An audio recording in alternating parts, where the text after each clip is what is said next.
وطبيب قلوبنا ومولانا محمد الذي أرسله بالحق بشيرا ونذيرا وداعيا إلى الله بإذنه وسراجا وقمرا منيرا. أما بعد فأعوذ بالله من الشيطان الرجيم.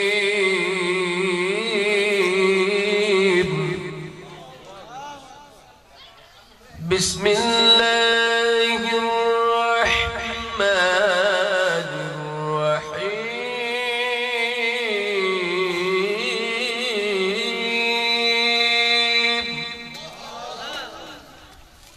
ولنبلونكم بشيء من الخوف والجوع ونقص من الأموال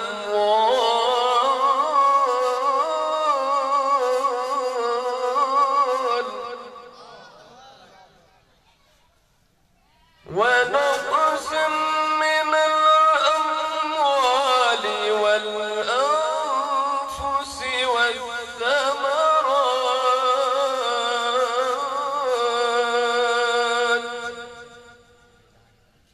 وبشر الصابرين.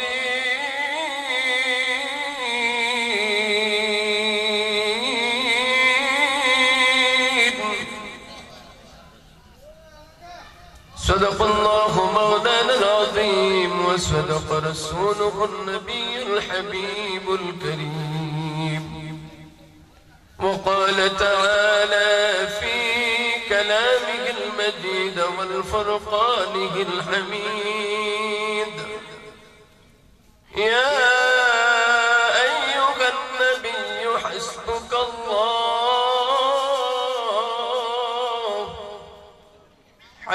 الله ومن اتبعك من المؤمنين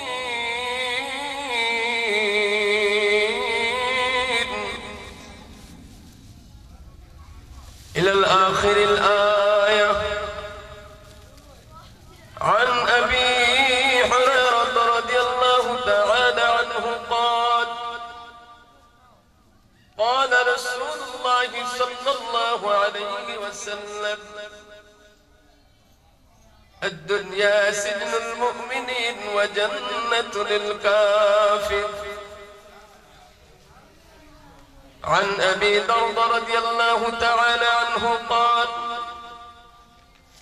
قال رسول الله صلى الله عليه وسلم: سيأتي زمان على أمتي يحبون الخمسة وينسون الخمسة، يحبون الدنيا وينسون الآخرة، ويحبون الكسور وينسون المقبرة، ويحبون المخلوق وينسون الخالق، ويحبون الذنوب وينسون التوبة، ويحبون المال وينسون الحساب، أو كما قال النبي عليه الصلاة والسلام. وقال رسول الله صلى الله عليه وسلم: الدنيا أزيفة وطالبها قلاب. وقال تعالى في شان حبيبه مخبرا وآمرا: إن الله وملائكته يصلون على النبي يا أيها الذين آمنوا صلوا عليه وسلموا تسليما. اللهم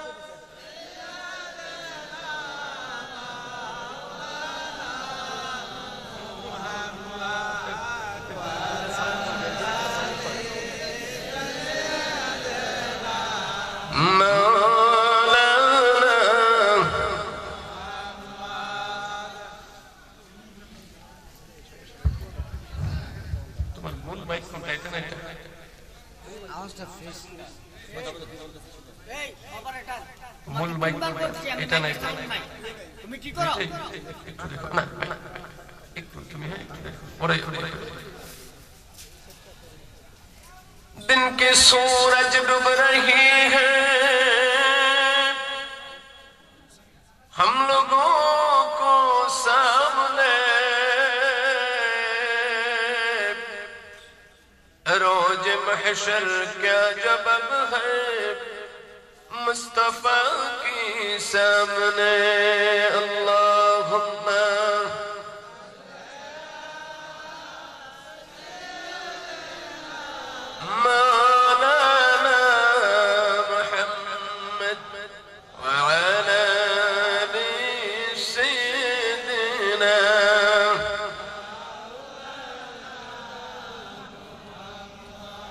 अरबेर bouquet मक्का नगरे जथाय बामेनार घर खुदार करुणा रहमत है झड़छे बारंबार। अल्लाहुम्मा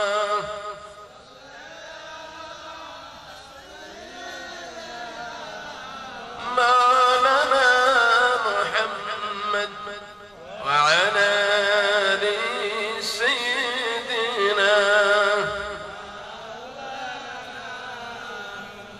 मन अमर कादरे दिल अमर कादरे जेते सोनार मक्का मदीना। मन अमर कादरे दिल अमर कादरे जेते सोनार मक्का मदीना। जे मदीनाय ঘুমিয়ে আছেন, যে মদিনায় ঘুমিয়ে আছেন দয়ার নবী মুস্তাফা বলবল উলা কশফত তুজা বিজমালিহি حسنت جميع خصاله صلوا عليه। যদি কথা দাও বন্ধু দিনের পথে দৃঢ় থাকবে, যদি কথা দাও দিন কায়েমে অগ্রণী ভূমিকা রাখবে, তবে তোমাকে গান শোনাবো যে গানে হৃদয়টা জাগবে, যে গানে হৃদয়টা জাগবে। যদি কথা দাও বন্ধু দিনের পথে দৃঢ় থাকবে, যদি কথা দাও দিন কায়েমে অগ্রণী ভূমিকা রাখবে। আমার গানে যদি তোমার প্রাণে ইমানি দীপ্তি ছড়ায়, আমার সুরে যদি সবার মনে জিহাদের প্রেরণা যোগায়, তাহলে আমার এই কণ্ঠ আন্দোলনের কাজে লাগবে, তাহলে আমার এই কণ্ঠ আন্দোলনের কাজে লাগবে। যদি কথা দাও বন্ধু দিনের পথে দৃঢ় থাকবে, যদি কথা দাও দিন কায়েমে অগ্রণী ভূমিকা রাখবে, তবে তোমাকে গান শোনাবো যে গানে হৃদয়টা জাগবে, যে গানে হৃদয়টা জাগবে। আমার গান যদি জাগাতে পারে মুক্তির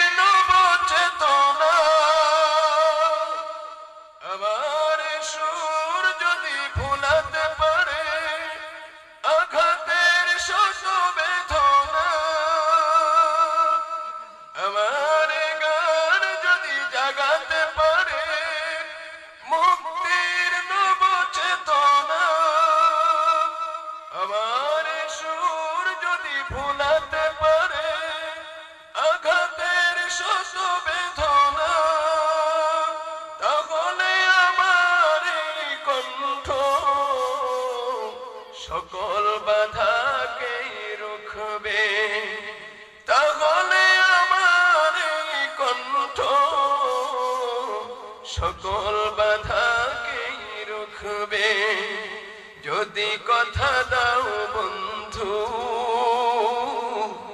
দিনের পথে দৃঢ় থাকবে যদি কথা দাও দিন কায়েমে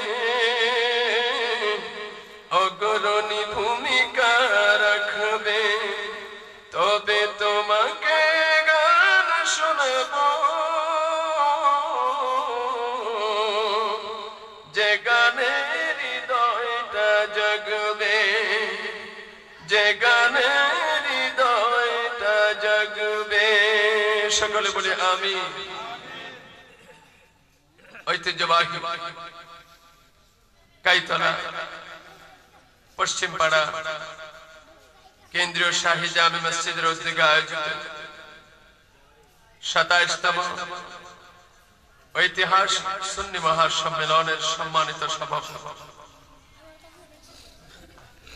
হযরতুল আল্লামা হযরত মাওলানা হাফিজ জাকারিয়া সাহেব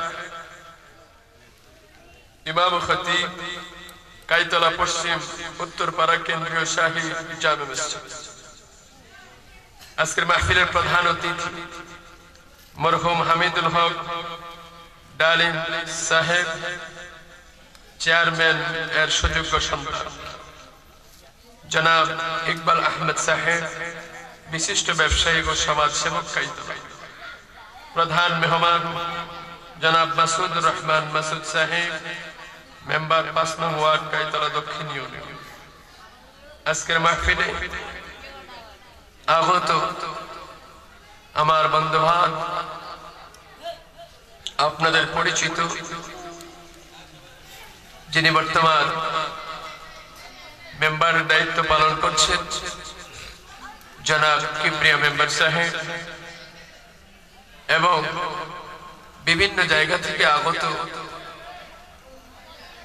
আমার কলিজার টুকরো উলামায়ে কেরাম আইম্মায়ে মাসাজিদ দ্বীনের অতন্ত্র প্রহরী সম্মানিত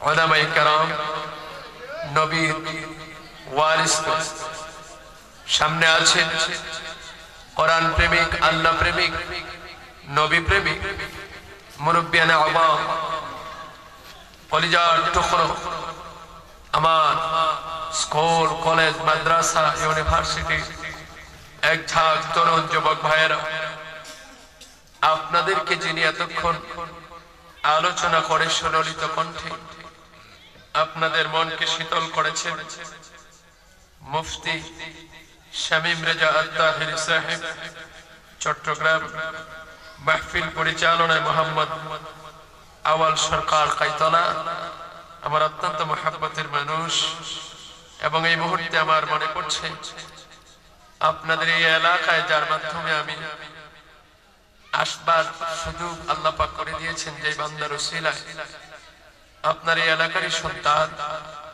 বর্তমানে প্রবাসে আছে মোহাম্মদ ফরকান আমার বন্ধুবান আল্লাহ পাক যেন তার গোলামকে বিদেশের বাড়িতে সুস্থ রাখে এবং হালাল পন্থায় লক্ষ লক্ষ টাকার মালিক বানিয়ে আবার পিতামাতার পরিবার টুকরা সন্তানকে তার পরিবারের কাছে পৌঁছে দেয় সকলে বলি আমি মাইকের মাধ্যম দিয়ে কণ্ঠের ধ্বনি শুনছেন এবং প্রজেক্টরের মাধ্যমে দেখছেন অত্র এলাকার পর্দার আশিনা ধার্মিকা পর্দার অন্তরাল থেকে শ্রবণরত আমার অত্যন্ত শ্রদ্ধেয় মা ও বোনেরা মহান রবের দরবারে শুকরিয়া জ্ঞাপন করছি যে মহান রব সুন্দর একটি পরিবেশে এই জান্নাতের বাগানে আসবার বসবার আমলের নিয়তে কিছু কথা বলবার এবং শুনবার তৌফিক প্রদান করেছেন সেই মহান রবের দরবারে শুকরিয়া আদায় করছি সকলে জোরে সোরে বলি আলহামদুলিল্লাহ লক্ষ কোটি তার চাইতে অনেক অনেক বেশি দরুদ ও সালাম মানবতার মুক্তির দিশারি মানবতার মুক্তির দূত হাবিবি কিবরিয়া أنيس الغالب سيد الثقلين إمام المرسلين شافع المذنبين خاتم النبيين نور مجسم حضور أقرب حياة النبي زند نبي نبي كل شمراء نبي محمد رسول الله صلى الله عليه وسلم جنات পরে আজ পর্যন্ত কোন নবী কিংবা রাসূল এই পৃথিবীর জমিনে আসে নাই, অবশ্যই এখনো নয়, কিয়ামতের আগ পর্যন্ত আসবে। জোরে বলুন আসবে। আল্লাহর হাবিব শেষ পয়গম্বর, এতে কোনো সন্দেহ থাকা, কারো যদি সন্দেহ থাকে তাহলে ঈমান। জোরে বলুন ঈমান। বন্ধুগণ আমার ভাইরা, আমরা যারা এই জান্নাতের বাগানে বসেছি, এই পৃথিবীর জমিনে আল্লাহ আমাদেরকে পাঠিয়েছেন, বাহিরে যারা আছে তাদেরকেও তো পাঠিয়েছে, বাড়ি ঘরে দোকানে পাঠে অনেক মুসলমানের সন্তান আছে না? কথা বলেন, একটু জোরে বলেন, আছে না নেই? আমাদেরকে আল্লাহ পাক পাঠিয়েছেন, উদ্দেশ্য একটা আছে না? উদ্দেশ্য কি? ওমা খালাকতুল জিন্না ওয়াল ইনসা ইল্লা লিয়াবুদুন। আমাদেরকে আল্লাহ পাঠিয়েছেন তার গোলামি করার জন্য। কার গোলামি? জোরে বলুন আল্লাহর গোলামি। এই জমিন কার? আল্লাহর জমিন। এই আল্লাহর জমিনে আল্লাহ পাকের দ্বীনকে প্রতিষ্ঠা করার জন্যই আল্লাহ পাক আমাদেরকে পাঠিয়েছেন, ঠিক কিনা বলেন? এই জমিনটা কার? আল্লাহ। এই জমিনের মধ্যে আল্লাহর আইন প্রতিষ্ঠা করার জন্যই আল্লাহ আমাদেরকে পাঠিয়েছেন। এই জমিনটা কার? আল্লাহ। এই জমিনের মধ্যে আপনি আমি একমাত্র কেবলমাত্র ওই মালিককে ভয় করে চলবো, কোন তাগুতকে ভয় না করার জন্যই এই দুনিয়াতে আমাদেরকে পাঠিয়েছে, ঠিক কিনা বলেন? মুসলমান ভাইয়েরা, আল্লাহ পাক আমাদেরকে পাঠিয়েছেন, আবার নিয়েও যাবেন, ঠিক কি ঠিক না? এই দুনিয়াটা হচ্ছে ক্ষণস্থায়ী, নিয়ে যাবেন। তো আল্লাহ পাকের কাছে যে আমরা যাব, কি নিয়ে যাব? খালি হাতে যাওয়া যাবে? বন্ধু বন্ধুর বাড়িতে আমরা যখন যাই খালি হাতে যাই, কি বলেন? যাই, আমরা যাই, খালি হাতে যাই না, কিছু না কিছু নিয়ে যাই, ঠিক কি ঠিক? মুসলমান একটু অন্তরের কান দিয়ে কথাগুলো শুনবেন। বন্ধু যখন দাওয়াত করে বন্ধুর বাড়িতে যাওয়ার সময় বিভিন্ন ফল, বিভিন্ন খাবার আইটেম, মিষ্টি, কুমিল্লার রসমালাই, তারপরে আপনার বগুড়ার দই, তারপরে আপনার গোলাবাড়ির চমচম, কত কিছু নিয়ে আসে, ঠিক কি ঠিক? এগুলা নিয়ে যায় কেন? বন্ধু এগুলো পায় খুশি। কথা বলেন, বন্ধুর ফ্যামিলির জন্য, বন্ধুর নিজের জন্য, সেগুলা খায় আত্মতৃপ্তি হবে, এগুলা দেখলে সে খুশি হবে, আপনার প্রতি ভালোবাসা মহব্বত আরো বেড়ে যাবে। কিন্তু আমার আল্লাহ তিনি এমন এক আল্লাহ, তিনি হলেন আমাদের পরম বন্ধু, ঠিক কি ঠিক? তিনি আমাদের পরম বন্ধু। ওই মালিক ডাক দেয়া বলে, গোলাম, দুনিয়ার বন্ধুর বাড়িতে তুমি যখন যাও, যাবার সময় তুমি ওই বন্ধুর বাড়িতে যাবার সময় বিভিন্ন রকমের খাবার, ফল ফলাদি, বিভিন্ন জিনিস নিয়ে যাও। ওই খাবারগুলা দেখে, তোমার দুই হাত ভরা ব্যাগ দেখে, উপটোকন আর হাদিয়া দেখে তোমার বন্ধু খুশি হয়ে যাবে। তোমার উদ্দেশ্য হলো বন্ধুর বাড়িতে এগুলা নিয়ে যাচ্ছ, বন্ধু এগুলা খাবে, তার পরিবারের লোকদের উপকারে আসবে। বন্ধুর পরিবারের জন্য তুমি উপটোকন নিয়ে যাও, এগুলা তোমার বন্ধু পায়া খুশি হয়ে যাবে। আর আমি আল্লাহ তোমার পরম বন্ধু, আমার বাড়িতেও তোমাকে আসতেই হবে, আমার সামনে তোমাকে দাঁড়াতেই হবে। আমি মালিক তোমাকে বন্ধু হিসেবে গ্রহণ করে দাওয়াত করলাম, দোস্ত তুমি আমার দাওয়াতে আসবা। ও বন্ধু, আসার সময় তুমি কিছু নিয়ে আসবা, তবে যা নিয়ে আসবা দুনিয়ার বন্ধুর বাড়িতে তুমি নিয়ে যাও। বন্ধু এগুলা ভোগ করে বন্ধুর জন্য বন্ধুর চাহিদা মিটায়। আর আমি আল্লাহ এমন, আমি মালিক এমন, আমার বাড়িতে আমার কাছে আসার সময় তুমি বান্দা যা নিয়ে আসবা, এগুলা আমি আল্লাহর প্রয়োজন নাই, তোমার নিজের প্রয়োজনে তুমি আনবা। টোটালি উল্টা। ঠিক কি ঠিক? টোটালি কি উল্টা? টোটালি উল্টা। আল্লাহ বলেন, এ গোলাম, আমি মালিক তোমাকে জানি আনতে বলেছি, জানি আসতে বলেছি, এগুলা আমার জন্য নয়, এগুলা আমার কোনো প্রয়োজন নাই। আমি আল্লাহ কোনো কিছুর মুখাপেক্ষী না। যা আনবা তোমার নিজের জন্য আনবা, তবে আনবা এমন কিছু আনবা যেগুলা তোমার ভালো কাজে আসবে, ভালো উপকার হয়। এই জন্য আমার আল্লাহ পবিত্র কোরআনের মধ্যে ঘোষণা করে দিয়েছেন, আল্লাযী খালাকাল মাউতা ওয়াল হায়াতা লিয়াবলুয়াকুম আইয়ুকুম আহসানু আমালা।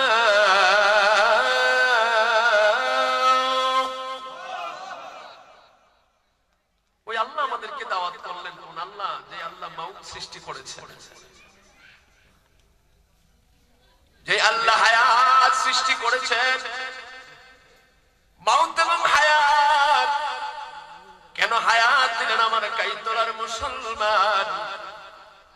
এগো পর্দার অন্তরালের মা বোনেরা, আল্লাহ পাক বলে, বান্দা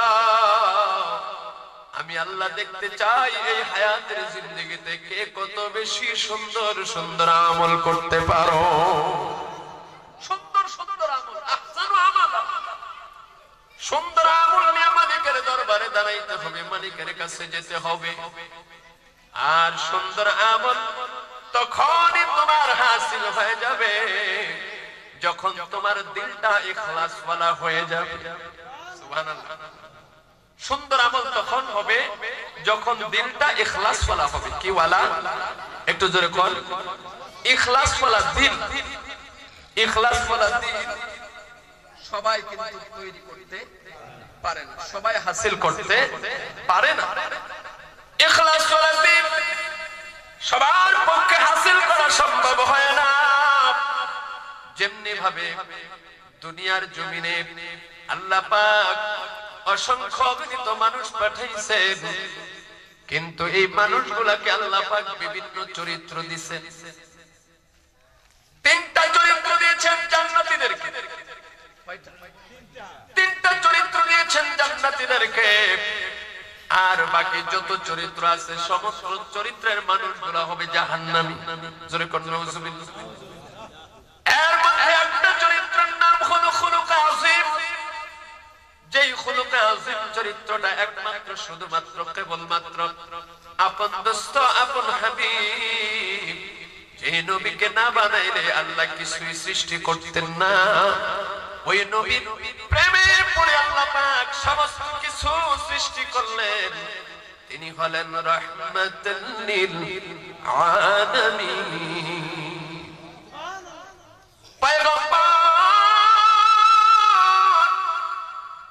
না চাইতে আল্লাহ পাক ওই চরিত্রটা দান করলেন। আল্লাহ পাক কোরআনের মধ্যে ঘোষণা করেন, ওয়া ইন্নাকা লা'আলা খুলুকিন আযীম।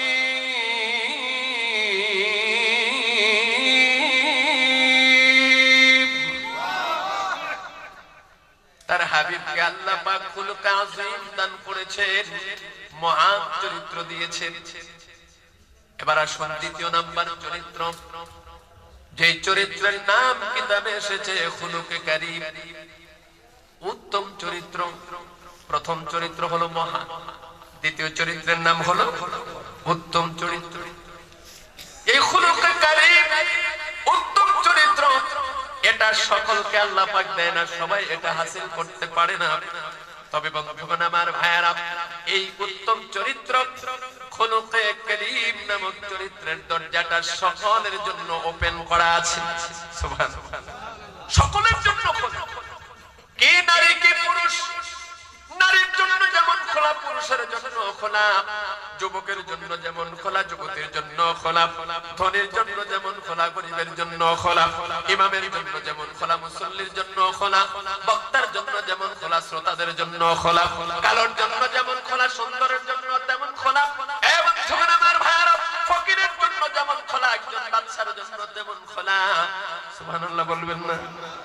তবে এই দরজা দিয়ে যে প্রবেশ করতে পারে, এই চরিত্রটা যারা হাসিল করতে পারে, তারা বান্দা থেকে বন্ধু হয়ে যায়।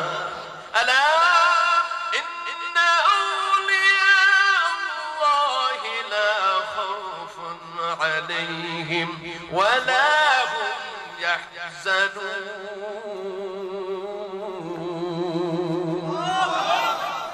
যারা এই দরজা দিয়ে একবার প্রবেশ করে ফেলে, তারা আল্লাহর বান্দা থেকে বন্ধু হয়ে যায়। তাদের কোনো ভয় থাকে না, কোনো টেনশন থাকে না। এরপরে চরিত্রের নাম হলো খুলুকে হাসান, সুন্দর চরিত্র। এটা হলো লাস্ট চরিত্রের নাম। এই চরিত্রটা লাস্ট জান্নাতীদের চরিত্র, সাধারণ মুমিন যারা তাদের চরিত্র। বন্ধুগণ আমার ভাইয়েরা, এই দুই চরিত্রের মধ্যে যারা থাকবে, এই তিন চরিত্র, এক নম্বরে খুলুকে আযীম একজনকে দিয়েছেন। এই চরিত্রের মতো সুন্দর চরিত্র আর জমিনের মধ্যে দ্বিতীয় আদম থেকে ঈসা রূহুল্লাহ পর্যন্ত। এ ভাইয়েরা আমার, এই চরিত্র আল্লাহ পাক কোনো পয়গম্বরকে দেয় নাই, শুধুমাত্র কেবলমাত্র আল্লাহর হাবিবকে দিয়েছেন চরিত্র। এমন সুন্দর চরিত্র, যেই চরিত্রের মানুষটার আচরণ দেখে তৎকালীন সময়ে হাজার হাজার লক্ষ লক্ষ বেদিন গুনাহ ইসলামের পতাকা তলে এসে কালেমা নামক ওই ফুলের মালাকে গলায় পরে মুসলমান হয়েছে। ওই মহান চরিত্র, ওই চরিত্র দেখে ইহুদিরা পর্যন্ত যেই লোকটাকে মুহাব্বত করত, ভালোবাসত, যার চরিত্র দেখিয়া বন্ধুগণ আমার ভাইয়েরা, তৎকালীন সময়ে কাফের বেঈমান গোলাপ আপন বাবার চাইতে বেশি বিশ্বাস করত এই লোকটাকে। ঠিক ঠিক না? ঠিক না? বন্ধুগণ আমার ভাইয়েরা, নেতা হিসেবে তারা মানত আবু জাহালকে, কিন্তু বিশ্বাসের ক্ষেত্রে আল্লাহর নবীকে বিশ্বাস করত। আল্লাহর হাবিবের কাছে তারা তাদের আমানতগুলা, তাদের মূল্যবান সম্পদগুলা আমানত রাখত। বাবাকে বিশ্বাস করত না সন্তান, সন্তানকে বাবা বিশ্বাস করত না। আপন আপন সম্পদগুলা, দামি সম্পদগুলা আল্লাহর নবীর কাছে তারা আমানত রাখতেন। তার কারণ কি? আল্লাহর নবীর চরিত্র দেখে তারা বিমোহিত হয়ে যেত। শেষ পর্যন্ত তারা আল্লাহর নবীকে আল আমিন উপাধি দিয়েছে। ওরে বন্ধুগণ আমার ভাইয়েরা, এই তিন চরিত্রের মানুষ যারা এই পৃথিবীর জমিনে, তাদের পরীক্ষা আছে না নাই? একটু এদিকে তাকান। এই তিন চরিত্রের মানুষ যারা হবে, তাদের এই জমিনে পরীক্ষা আছে। কথা বুঝতেছেন? আর বাকি যত চরিত্র আছে সবগুলো হলো জালেম। সব জালেম। শুধু ক্ষমতা পাইয়া ক্ষমতার চেয়ারে বৈশা জনগণের উপরে জুলুম করলে এটাই জালেম হয় না। আল্লাহর হুকুম বারবার যদি অমান্য করে যে লোকটা, ওই লোকটাই জালেম। কথা বুঝতেছেন? আল্লাহ পাকের হুকুম হলো দৈনিক 5 ওয়াক্ত নামাজ পড়া। আপনি যদি ইচ্ছা করে বারবার নামাজ ছেড়ে দেন, আপনি জালেম হয়ে যাবেন, আপনার নামটা জালেমের খাতায় উঠে যাবে। আল্লাহ পাক যা নিষেধ করেছেন, আপনি যদি তা করেন, মনে করেন একটা পয়েন্ট সুদ, এই সুদ আল্লাহ পাক হারাম করেছেন, ধরে বলুন ঠিক কি ঠিক না? এই সুদের 70টা গুনাহ, সর্বনিম্ন গুনাহ হলো আপন মায়ের সঙ্গে জিনা করা। নাউজুবিল্লাহ। ওই 70 দৈনন্দিন যত বেলা খাবার খাবে, প্রতি খাবার এক এক লোকমা খাবার সমান সমান এক মন পায়খানা। নাউজুবিল্লাহ বলেন।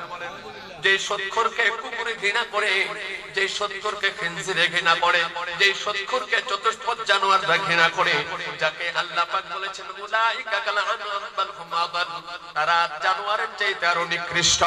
ওই সুদখোরগুলো আল্লাহর মামলার আসামি, আল্লাহর মামলার আসামি তারা, তাদের নাম জালেমের খাতায় তারা। জোরে কোন ঠিক কিনা?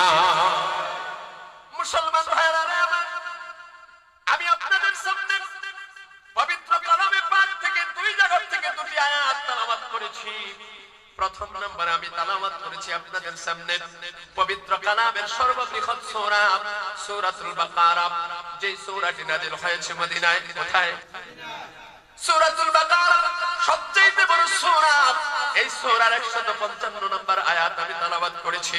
দ্বিতীয় নম্বরে আপনাদের সামনে আমি তেলাওয়াত করেছি সূরা আনফালের 64 নম্বর আয়াত। এই দুইটি আয়াত এবং হাদিস শরীফ থেকে কয়েকটি হাদিস তেলাওয়াত করেছি। এই দিকে খেয়াল করে কিছু কথা বলবো ইনশাআল্লাহ। আল্লাহ পাক যেন আমাকে এমন কিছু কথায় জবাব দিয়ে বের করে দেয় যে কথার দ্বারা আমি এবং আমরা এখানে যারা আছি সবাই যেন হেদায়েত প্রাপ্ত হয়ে আল্লাহর জান্নাতের মেহমান হয়ে যেতে পারি। বলুন আমিন। মুসলমান ভাইরা আমার, তবে আলোচনায় ঢোকার পূর্বে এতটুকু ইঙ্গিত দিতে চাই, আমি যে আয়াত তেলাওয়াত করেছি, আল্লাহ পাক এই জমিনের মধ্যে আমাদেরকে পাঠিয়েছেন। আল্লাহ পাকের গোলামীর খাতায় যাদের নাম উঠে যাবে, ওই স্কুলে ওই ভার্সিটিতে যারা নাম লেখাবে, যারা স্টুডেন্ট হয়ে যাবে, তাদের পরীক্ষা নেবেন যিনি, তিনি কে? একটু জোরে কর। পরীক্ষা যিনি নেবেন তিনি কে? আজকে এই মুহূর্তে এই কোরআনের মাহফিল, এই সুন্নি মহাসম্মেলনের মাধ্যমে এই কাইতলাবাসী মুসলমানের সন্তানদের পরীক্ষা শুরু হয়েছে। আখির মোনাজাতের আগ পর্যন্ত পরীক্ষা চলবে। কথা বলুন ঠিক? পরীক্ষা চলতেছে। এই পরীক্ষা বন্ধুগণ আমার ভাইরা, আল্লাহ পাক কুদরতি নজর দিয়ে দেখতে চায়। দেখে আছেন, দেখতেছেন, দেখবেন কারা কারা কোরআনের মহব্বতে এই ময়দানের মধ্যে বসে যায়, আর কারা কোরআনের মহব্বত অন্তরের মধ্যে না রাখিয়া বাড়ি ঘরের মায়া মহব্বত রাখিয়া ওই হাশরের ময়দানকে ভুলিয়া, কবরকে ভুলিয়া, দুনিয়ার মায়ার হইয়া এই জান্নাতের বাগানে না বসিয়া কপাল কোরআনের খাতায় নাম লেখায়। জোরে কোন ঠিক কি ঠিক না? আমার বন্ধুগণ আমার ভাইরা, এই জায়গাটার মূল্য নেই। এখনো যারা বাড়ি ঘরে বসে আছো,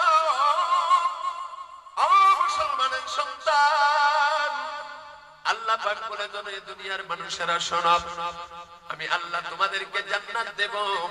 দুনিয়ার জমিন থেকে বিদায় হবার পরে আমি যেই জান্নাত তোমাদেরকে দান করব, যেই জান্নাতে তোমরা যাবা, ওই জান্নাতের মধ্যে ঢোকার জন্য শর্ত হলো কোনো গুনাহ থাকবে। তার কারণ কি? কারণ হলো জান্নাত হলো পবিত্র জায়গা, আর গুনাহ হলো অপবিত্র। ঠিক কি ঠিক? গুনাহ কি? অপবিত্র। অপবিত্র জিনিস নিয়ে পবিত্র জায়গায় প্রবেশ করা যায় না। ঠিক তেমনি ভাবে আল্লাহ পাক বলেন, ও জগতের মানুষ ও কাইতলার মুসলমানেরা, আমার হাবিব, আমার দোস্ত, এই জান্নাতের বাগান যেই জায়গায় কোরআন ও হাদিসের আলোচনা হয়, আলাইকুম বিমুজালাসাতিল উলামা, আলেমদের মজলিস যেখানে হয়, ওই জায়গাকে আল্লাহর নবী জান্নাতের বাগান হিসেবে ঘোষণা করেছেন। জোরে বলুন সুবহানাল্লাহ। আলাইকুম বিমুজালাসাতিল উলামা, এখানে বুঝার বিষয় আছে। আলেমদের মজলিস, সবাইকে আলেম। জোরে কোন বন্ধুরে, প্রথমে শুরুতে আত্মসমালোচনা করে নেই। আত্মসমালোচনা করা হলো জ্ঞানীদের কাজ। কার কাজ? বর্তমান সমাজে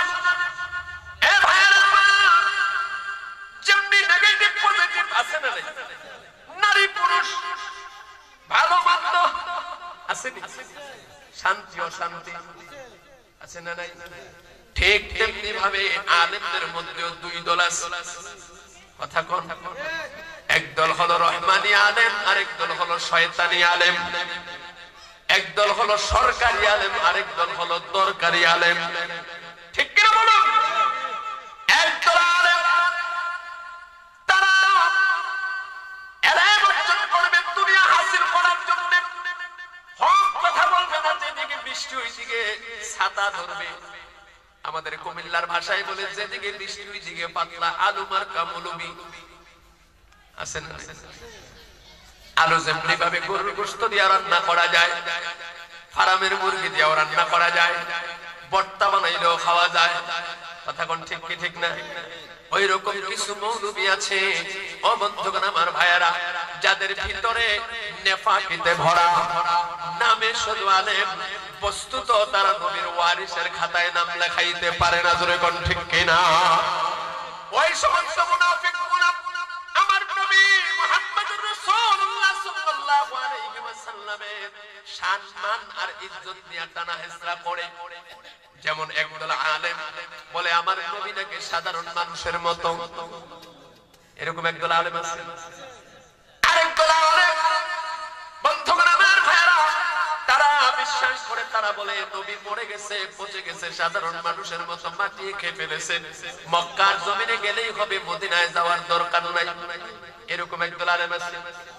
বন্ধুগণ আমার ভাইয়েরা, আরেকদল আলেম আল্লাহর নবী যেই দ্বীনের জন্য, যে কোরআনের জন্য, যে ইসলামের জন্য রক্ত জমিনের মধ্যে ঢেলেছেন, বন্ধুগণ আমার ভাইয়েরা, ওই দ্বীনের প্রকৃত তাফসীর, প্রকৃত হক কথাগুলা ময়দানের মধ্যে বলে না, মাইকের সামনে বসে ও বন্ধুগণ আমার ভাইয়েরা মন করা কিসসা কাহিনী বলে বলে সময় নষ্ট করিয়া যাবার পথে টাকার ভান্ডিল নিয়ে যায়।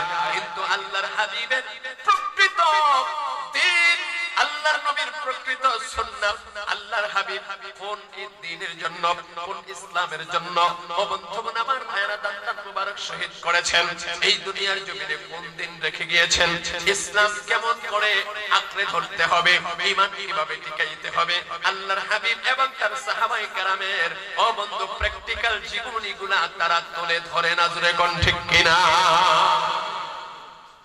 একদল আলেম আছে ময়দানে শুধু হাসায়, কথা বলুন ঠিক কিনা? হাসাইতে হাসাইতে শ্রোতাদের পেট ব্যথা বানায় ফেলে। ময়দানটাকে তামাশার একটা স্টেজ বানিয়ে ফেলেছেন। আরেকদল আলেম সারাটা জীবন শুধু দেখলাম মাটির নিচের ওয়াজ করে, কথা কোন ঠিক কিনা? মাটির নিচের ওয়াজ করলে কোনদিনও আপনার শত্রু হবে না। মাটির নিচের ওয়াজ যদি আমি সারাটা জীবন যদি করি, কিয়ামত পর্যন্ত যদি আমি আনিস মাহমুদের হায়াত দিয়ে দেওয়া হয়, আর আমি যদি শুধু মাটির নিচের ওয়াজ করি, আমার কোনো শত্রু থাকবে না, সবাই আমার বন্ধু। কথা কোন ঠিক কি ঠিক না? এগুলো হলো গোলালুমার কাবলবি। তার কারণ তোমার যদি শত্রুই না হলো, তাহলে তুমি নবীর প্রকৃত ওয়ারিস হতে পারবা না, জোরে কোন ঠিক কিনা?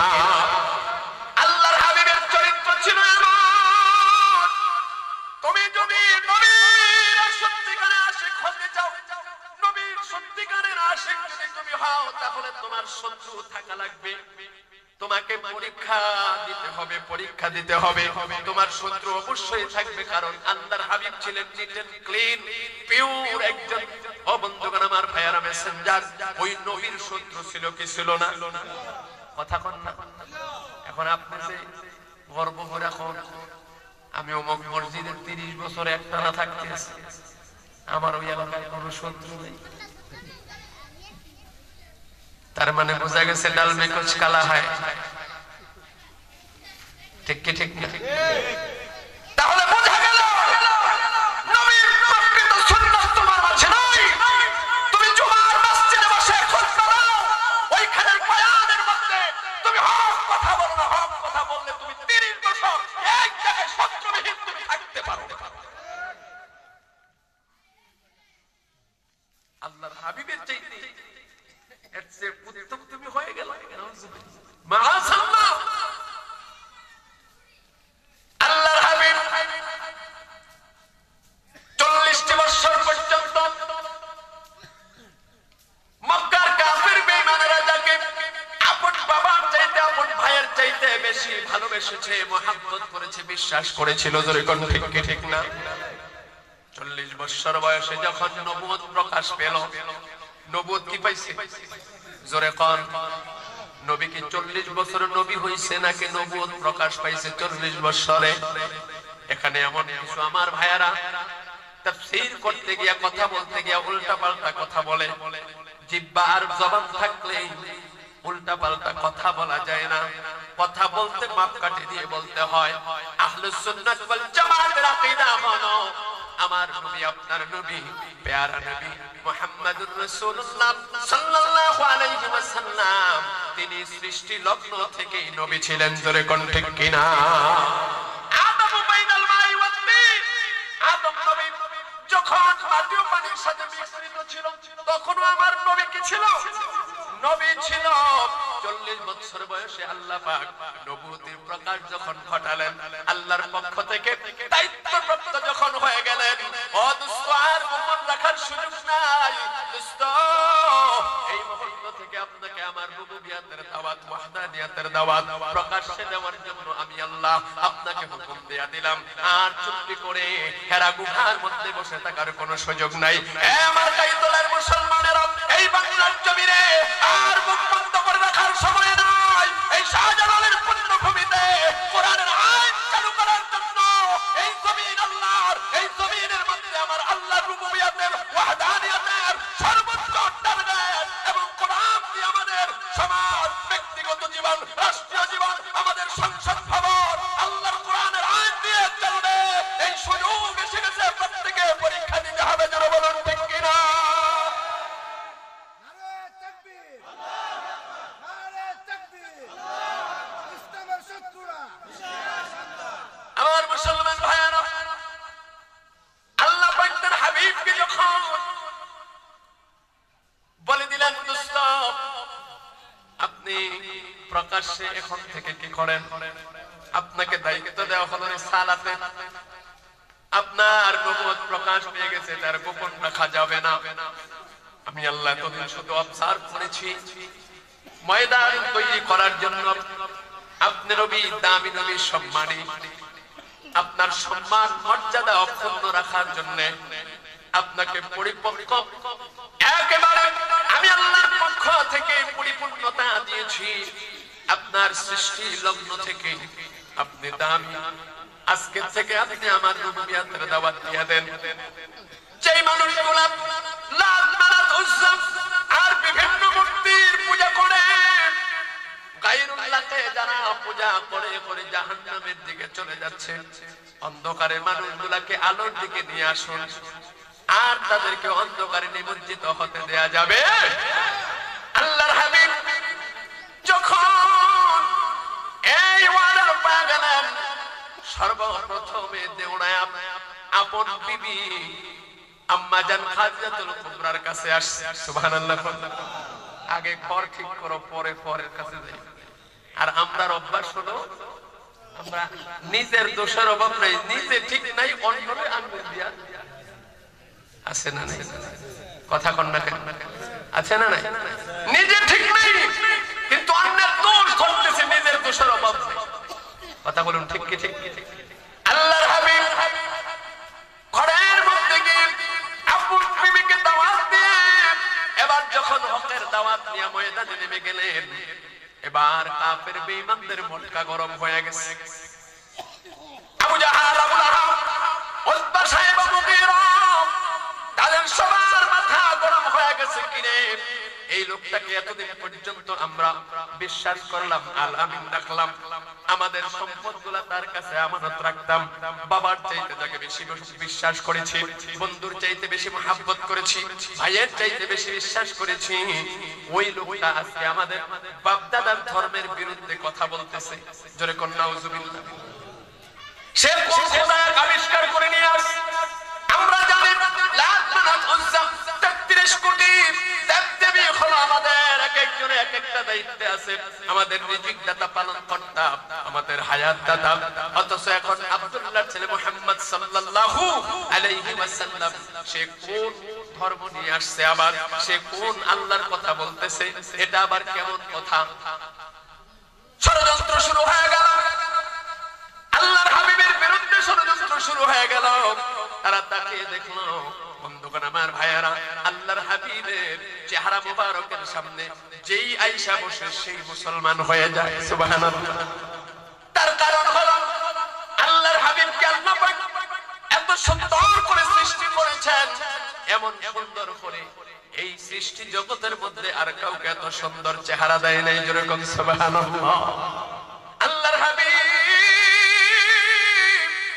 এমন সুন্দর চেহারার অধিকারী ছিলেন, যেই নবীর চেহারা মুবারকের দিকে তাকাইলেই অবন্ধু মানুষগুলা আশ্চর্য হয়ে যেত, আশ্চর্য হয়ে যেত। বন্ধুগণ আমার ভাইয়েরা, আল্লাহর হাবিবের মর্যাদা এত বাড়িয়ে দিয়েছেন, যেই নবী অন্য কোন নবীর সঙ্গে যার তুলনা চলে না। জোরে কোন ঠিক কি ঠিক না? নবী হলেন প্রেমের সান। আল্লাহ পাক এই পৃথিবীর জমিনে ওনার কিছু কুদরত দেখিয়েছেন। ও বন্ধু, একজনকে আসমান থেকে জমিনের মধ্যে নামিয়েছেন আর উঠান নাই, আরেকজনকে উঠাইছেন কিন্তু নামান নাই। কথা বুঝতেছেন আমার?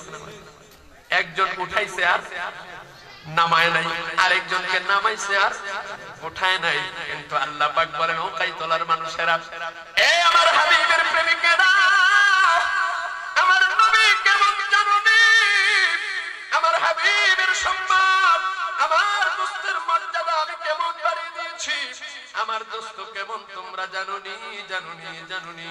শোনো শোনো, আমার দোস্তকে আমি আল্লাহ মর্যাদা দেওয়ার জন্য আমি আল্লাহ চিন্তা করলাম এবং সাথে সাথে সিদ্ধান্ত নিলাম, আমি একজনকে নামাইছি উঠাই নাই, আরেকজনকে উঠাইছি আর নামাই নাই। কিন্তু আমার দোস্তকে আমি এমন সম্মান দেব, যাকে উঠাবো আবার নামাবো।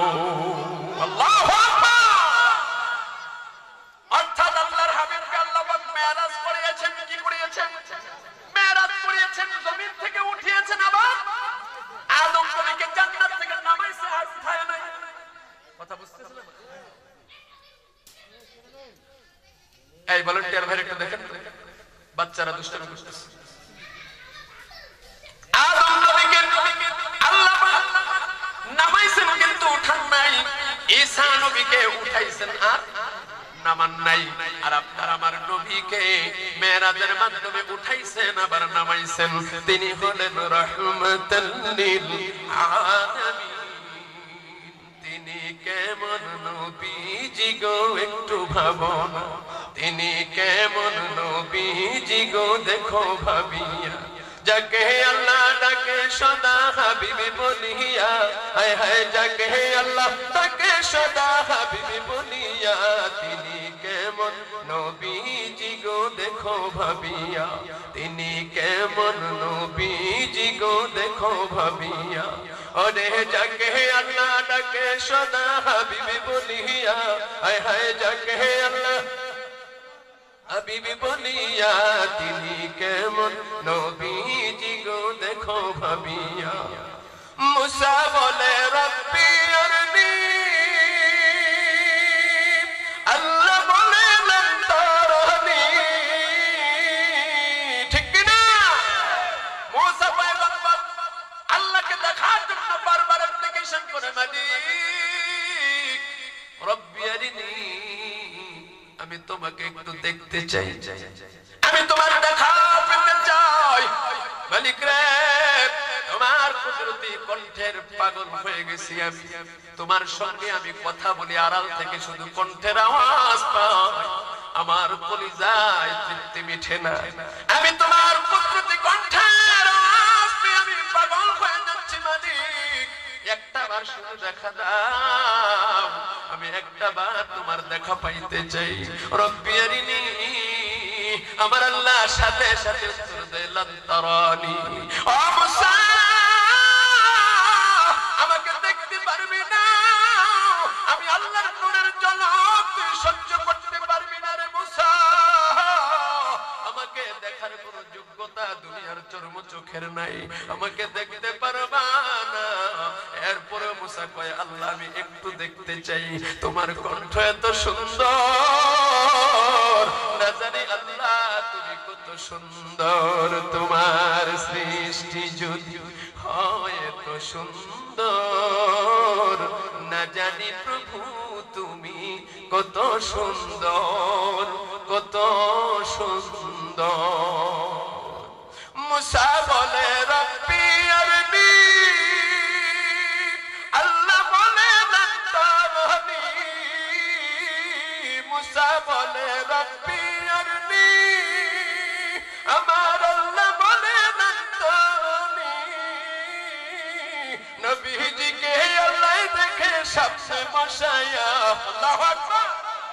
আমার নবীকে আল্লাহ পাক কত মর্যাদা দিয়েছে, কেমন মানুষটার পিছনে শত্রু লাগছে জানুনি, আর তুমি গর্ব কইরা কও আমার কোনো শত্রু নাই। ও বন্ধু, শত্রু নাই একমাত্র শয়তানের। কথা কন না কেন? শত্রু নাই একমাত্র শয়তানের।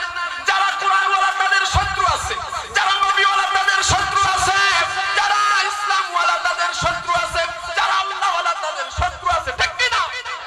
এ বন্ধু আমার ভাইরা, এ বাবারা, ও আমার বন্ধুরা, আল্লাহ পাক তার হাবিবকে এত কাছাকাছি নিয়ে দেখা করিয়েছেন। সুবহানাল্লাহ বলেন। এ বন্ধুগণ আমার ভাইয়েরা, কাবা কাউসাইনি আওয়াজ না, কিতাবের ভাষায় একজন তীরন্দাজ ধনুক এবং তীর নিয়ে ধনুকের মধ্যে তীর লাগা টান দিয়া যখন তীরটা তার বুকের কাছে আনে, তখন ধনুকের দুইটা মাথা কাছাকাছি আসেনি। তীরটা যখন টান দিয়া কাছে আনে, তখন দুইটা মাথা নিকটে আসে, কাছাকাছি আসে।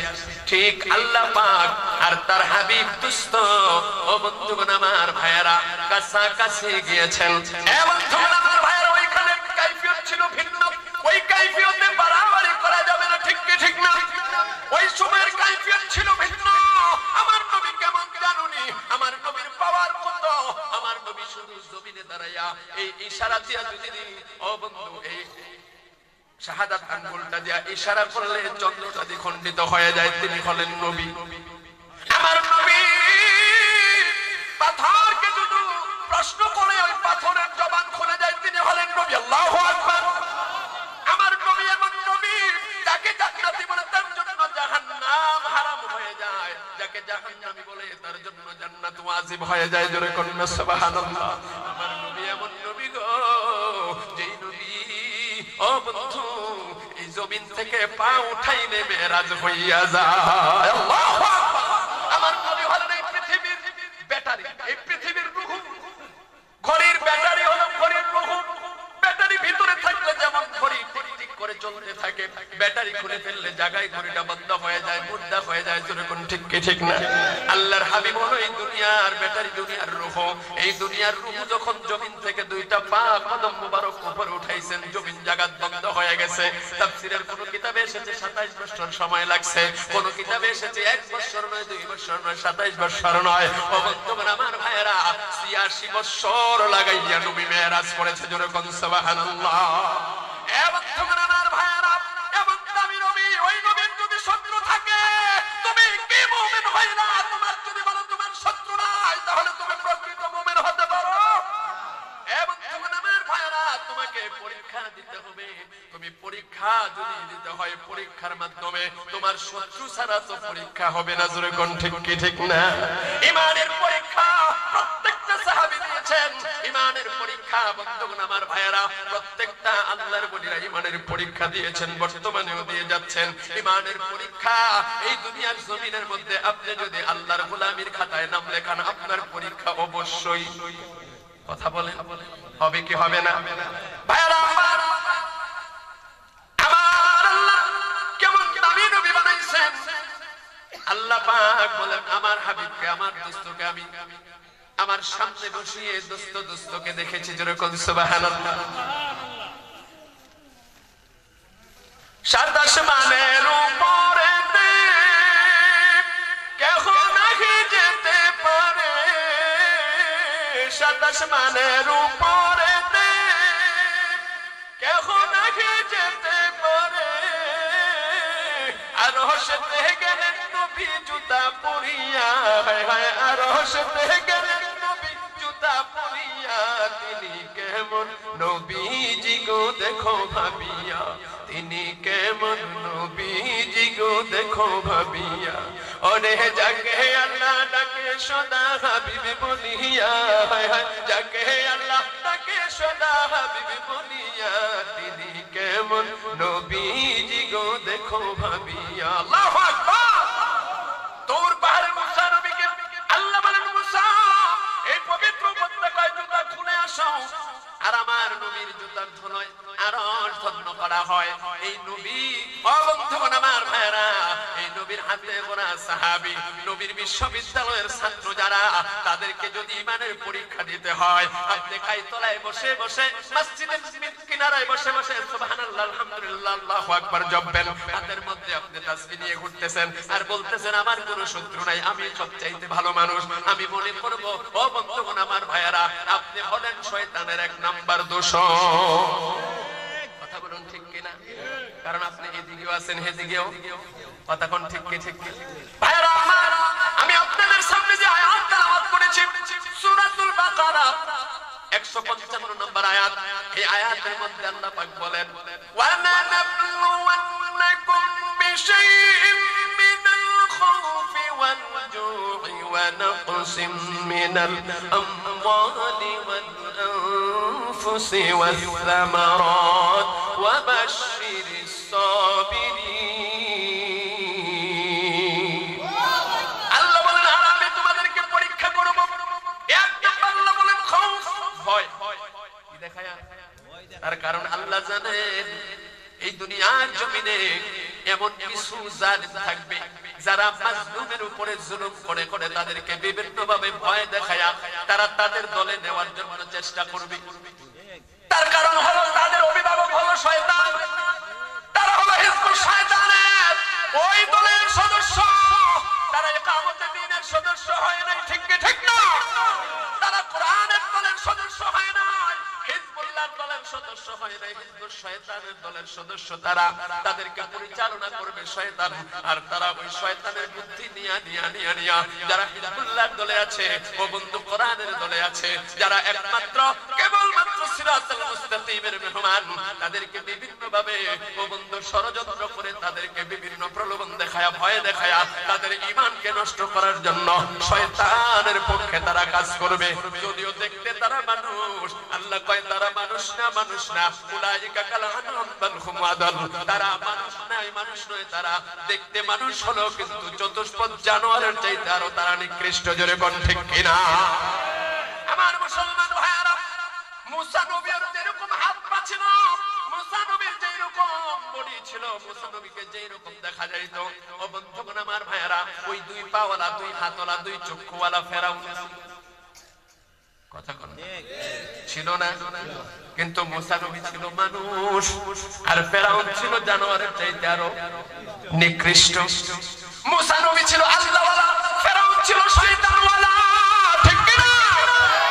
ও বন্ধুগণ আমার ভাইরা, মুসা নবী আল্লাহওয়ালা, এই জন্য মুসা নবীর পরীক্ষা হয় কি হয় নাই? মুসা নবীর পরীক্ষা হয়েছে, মুসা নবীর কওমের লোকদের পরীক্ষাও হয়েছে, কিন্তু ফেরাউন আর তার দলবলের কোনো পরীক্ষা। তার কারণ কি? কারণ হলো এখানে স্যারে আছেন, উনি হলো আপনাদের গাইতলা, হ্যাঁ হেড মাওলানা। উনার ওই স্কুলের মধ্যে যারা স্টুডেন্ট তাদের পরীক্ষাই তো নিবে নাকি যে স্টুডেন্ট না ওই খাতায় নাম নাই তার স্কুলের খাতায় তার পরীক্ষা দিবে? মনে করেন এসএসসি পরীক্ষা শুরু হয়ে গেছে, স্যার হলের মধ্যে ঢুকছে, ঢুকার পরে দেখতেছে ছাত্র আছে, আবার কিছু কিছু অপরিচিত, এগুলা ছাত্র না। বলুন তো দেখি তাদের পরীক্ষা উনি নিবে? তাদেরকে কি করবে? বাইর করে কার কাছে দিবে? পুলিশের হাতে। কোথায় দিবে? পুলিশের হাতে দিবে। তার কারণ হলো সে তো এই স্কুলের ছাত্রই না, স্টুডেন্টের খাতায় তার নাম নাই। সে পরীক্ষার হলে বাটপারি করিয়া, কথা বুঝেন নাই, কিছু বাটপার ধরা পড়ছিল না গত 16 বছরে? একজনের পরীক্ষা আরেকজনের হয়েছে, কথা কন না কেন? বান্ধবীর পরীক্ষা আরেকজনের, বান্ধবী বাচ্চা নিয়ে স্বামী নিয়ে হানিমুনে ঘুরতেছে, আর তার সাথে বান্ধবী দিয়ে তার পরীক্ষা দেয়, আছে না নাই? এই পৃথিবীর জমিনে আল্লাহর গোলামের খাতায় আপনার নাম যখন উঠবে তখন পরীক্ষা অনিবার্য, আপনাকে পরীক্ষা দিতেই হবে। কিন্তু যারা জালিম তাদের কোনো পরীক্ষা আল্লাহ পাক নেবে না, তাদেরকে আল্লাহ শুধু অবকাশ দেয়, আল্লাহ পাক তাদেরকে ছাড় দেয় কিন্তু ছেড়ে দেয় না। কথা বলুন না কেন? জালিমকে ছাড় দেবে ছেড়ে, তবে ইমানদারের পরীক্ষা আছে না নাই? মুসলমান ভাইরা, আল্লাহর হাবিব নবী মুহাম্মদুর রাসূলুল্লাহ সাল্লাল্লাহু আলাইহি ওয়াসাল্লাম যিনি ছিলেন একেবারে পুত পবিত্র, যার কোনো গুনাহ ছিল না। সমস্ত নবীরাই হচ্ছে মাসুম, কুল্লু আম্বিয়ায়ে মাসুমুন, সমস্ত নবীরা মাসুম, তাদের কোনো গুনাহ নাই। ওই নবীকেও তারা ১৫০০ বছর পূর্বে আমার ভাইরা সর্বপ্রথম তারা আল্লাহর হাবিবকে সর্বপ্রথম অফার দিয়েছেন। কয়টা? 3টা অফার দিয়েছেন। আল্লাহর হাবিব যখন হকের দাওয়াত দিচ্ছেন, রুবুবিয়্যাতের দাওয়াত দিতেছে, কালেমার দাওয়াত দিয়া যখন বন্ধুগণ আমার ভাইরা ময়দানে যখন নেমে গেছেন, তখন কাফের বেঈমানেরা তিনটা অফার নবীকে দিয়েছেন। আপনি যদি নবীর আশিক দাবি করতে চান, আপনি যদি প্রকৃত মুমিন দাবি করতে চান, তাহলে আপনি মিলায়ে দেখবেন আল্লাহর নবীর আদর্শের মধ্যে আপনি কতটুকু আছেন। নবীর আদর্শের বাহিরে যদি থাকেন, এই মুহূর্তে আপনাকে তওবা করে নবীর আদর্শের ভিতরে ঢুকতে হবে, আর না হয় আপনি জাহান্নাম ছাড়া কোনো উপায় থাকবে না। জোরে কোন ঠিক কিনা? লাকাদ কানা লাকুম ফি রাসূলিল্লাহি উসওয়াতুন হাসানা। আল্লাহু আকবার। তুকু যাও সুন্নতে আহমদ কুজা, তুকু যাও সুন্নতে আহমদ কুজা, বা মুহাম্মদ কাইবুদ নিসবত তুরা। আল্লাহর নবীর সুন্নাত কোন দিকে, তুমি কোন দিকে আবার নবীর আশিক দাবি করো। তুমি নামাজ পড়ো, নবীর আশিক দাবি করো। নামাজ না পড়িয়া নবীর আশিক দাবি করো, এটা ভণ্ডামি ছাড়া কিচ্ছু না। ঠিক কিনা? আল্লাহর হাবিব তার স্ত্রীদেরকে পর্দায় রাখতেন। তুমি তোমার স্ত্রীটাকে লাগাম ছেড়ে দেখেছো? তোমার স্ত্রী রাস্তাঘাটের মধ্যে হেঁটে বেড়ায়, মাথার মধ্যে কাপড় থাকে না, বেপর্দা হয়ে চলাফেরা করে। তুমি নবীর আশিক দাবি করতেছো মানে তুমি ভণ্ড। কথা বলেন। তুমি নবীর আশিক দাবি করো কিন্তু সুদ খাইতেছো, তুমি ভণ্ড বেটা। তুমি নবীর আশিক দাবি করো কিন্তু তুমি সমাজের বিচারক হইয়া তুমি ঘুষের টাকা খাও। এরকম লোক আছে নি? খাই তোলায় নাই, বান্ডিল পায়া বিচার উল্টায়া দেয়, ন্যায়কে অন্যায় বানায় দেয়, অন্যায়কে ন্যায় বানায় দেয়। কথা বলুন, এরকম আছে না নাই? অথচ আল্লাহর হাবিব ছিলেন ইমামুন আদিল, ন্যায় বিচারক। তুমি নবীর আশিক দাবি করতে হলে তোমাকে ওই রাস্তা পরিহার করতে হবে, ওই নিকৃষ্ট কাজটাকে তুমি ঘৃণা করতে হবে, তবে তুমি নবীর আশিক। কিন্তু তুমি ওই রাস্তার মধ্যেও থাকবা, আবার নবীর আশিক হইয়া রাস্তায় রাস্তায় ঘুরিয়া তুমি গান গাইবা, আমি নবীর জন্য পাগল দিওয়ানা। এরকম একদল লোক আছে নি? এবং ছোটরা আমার ভাইয়ারা, মাথার মধ্যে জট, গায়ের মধ্যে সালার শট, মাজার মধ্যে ঢোকা রাখছে গান্দার ফট। এরকম একদল পাওয়া যায়নি? কথা বলেন, পাওয়া যায়নি? বিয়ার শাদী নাই, বৈরাগ্য হয়ে রাস্তায় রাস্তায় ঘুরে জিজ্ঞাসা করলে কয় আমি মদিনার পাগল। মদিনা কি এত সস্তা নাকি বেটা? মদিনা কি তোর মতো নোংরা? গোসল নাই, কিচ্ছু নাই, নামাজ নাই, রোজা নাই, পবিত্রতা নাই, হায়া নাই, ইজ্জত নাই, ল্যাংটা হয়ে ঘুরে। এরকম আছে না নাই? বন্ধুগণ আমার, ভাইয়েরা আমার, বাবারা, অথচ ইসলাম হচ্ছে সুন্দর জিনিস, ইসলাম হচ্ছে সৌন্দর্যের নাম। জোরে বলুন কথা ঠিক কিনা? বন্ধুগণ আমার, ভাইয়েরা, পয়গম্বর আরবি নবী মুহাম্মদ রাসূলুল্লাহ সাল্লাল্লাহু আলাইহি ওয়াসাল্লাম কেমন মানুষ ছিলেন? আল্লাহর হাবিবকে সর্বপ্রথম তিনটা অফার দেওয়া হয়েছিল। কয়টা? তিনটা অফার। এক নম্বরে অফার দেওয়া হয়েছে, তুমি যদি আজ থেকে আল্লাহর এই তুমি যে আল্লাহকে আবিষ্কার করেছ, তুমি যাকে বলতেছ আসমানের মালিক যে আল্লাহ বলতেছ, তুমি যে কালমার দাওয়াত দিতেছ, এইগুলা যদি তুমি বন্ধ করে দাও, আমাদের দলে যদি চলে আসো, তাহলে তোমাকে আমরা ক্ষমতার চেয়ারের মধ্যে বসাই আমাদের নেতা বানায় দিব। এটা হলো এক নাম্বার।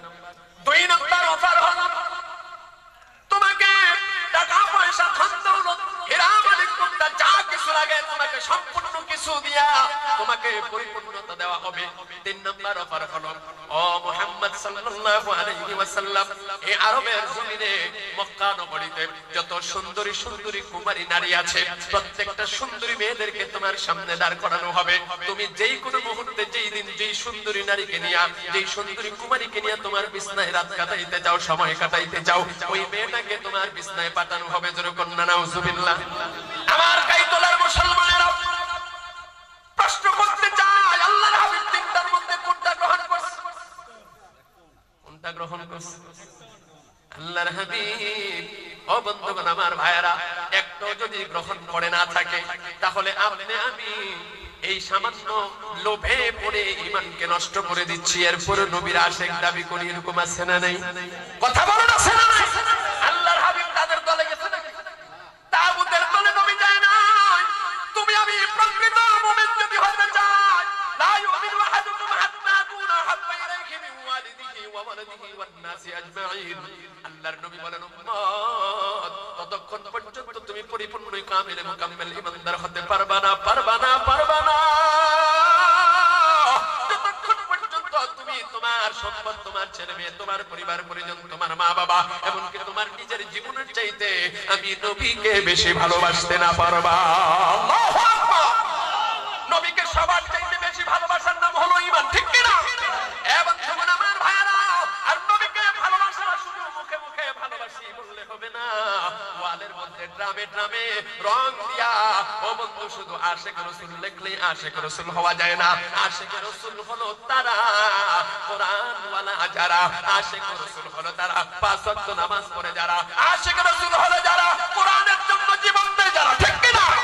আশিক রাসূল হলো তারা এই জমিনের মধ্যে আল্লাহর নবী যেই রকম কোরআনের আইন প্রতিষ্ঠা করার জন্য, প্রকৃত দ্বীনকে প্রতিষ্ঠা করার জন্য দান মুবারক শহীদ করেছেন, রক্ত ঝরিয়েছেন, সাহাবায়ে কেরাম জীবন দিয়েছেন, পরীক্ষা এক একটার পর এক একটা পরীক্ষা দিয়েছেন। বন্ধুগণ আমার ভাইয়েরা, ওই পথে যারা চলবে, যাদের হৃদয়ে একমাত্র কেবলমাত্র আল্লাহর ভয় থাকবে, আল্লাহর ভয়ে তারা কোনোদিনও পিছপা হবে না, আল্লাহর ভয় কলিজায় রাখবে, তাগুতের রক্ত চক্ষুকে, লাল চক্ষুকে তারা ভয় করবে না, রক্ত চক্ষুকে ভয় করবে না, তারা কোনোদিনও তাগুতের কাছে মাথা নত করবে না। আল্লাহর হাবিবের প্রকৃত আশিক হলো তারাই। জোরে কোন কথা ঠিক কিনা?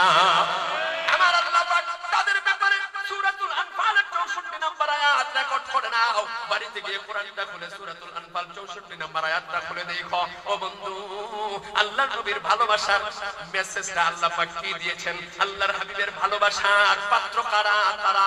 ও বন্ধুগণ আমার ভাইয়েরা, আমার বাবারা, আল্লাহ পাক এক একটা কোরআনের আয়াত আরেকটা আয়াত দিয়ে তাফসীর করেছেন। জোরে কোন ঠিক কি ঠিক না? তাফসীর বিল কোরআন বিল কোরআন। আল্লাহ পাক সূরাতুল আনফাল 64 নম্বর আয়াতে বলেন, ইয়া আইয়ুহান নাবিয়্যু হাসবুকাল্লাহু ওয়া মান ইত্তাবা'আকা মিনাল মুমিনিন। আপনার জন্য আমি আল্লাহ যথেষ্ট, আপনার নবীর জন্য আমি আল্লাহ যথেষ্ট। ওয়া মান ইত্তাবা'আকা মিনাল মুমিনিন। এবং আপনার ইত্তেবা, আপনার অনুসরণ করনেওয়ালা, আপনার অনুকরণ করনেওয়ালা, আপনি যা করতে বলেছেন তা যারা করবে, আপনি যা ছাড়তে বলেছেন তা যারা ছাড়বে, আপনার সুন্নাত অনুযায়ী যারা জীবন গঠন করবে, দোস্ত আপনি যা ভালোবাসবেন তারাও তা ভালোবাসবে, আপনি যা পছন্দ করবেন তারা তা পছন্দ করবে, আপনি যা অপছন্দ করবেন তারাও তা অপছন্দ করবে। ও দোস্ত, ওই রকম ইত্তেবা অনুসরণ করনেওয়ালা মুমিন বান্দা বান্দীদের জন্য আমি আল্লাহ যথেষ্ট। যেরকম সুবহানাল্লাহ। মুসলমান ভাইরা রে আমার, আল্লাহ পাক মুমিনদের জন্য যথেষ্ট। আল্লাহ পাক জানেন আল্লাহর নবী এমন একজন চরিত্রের উত্তম চরিত্র, মহান চরিত্রের অধিকারী হওয়ার পরেও আল্লাহর হাবিবের শত্রু থাকবে। কথা বুঝতেছেন? নবীর শত্রু থাকবে, আল্লাহর হাবিবের বিরুদ্ধে শত্রুতা করবে।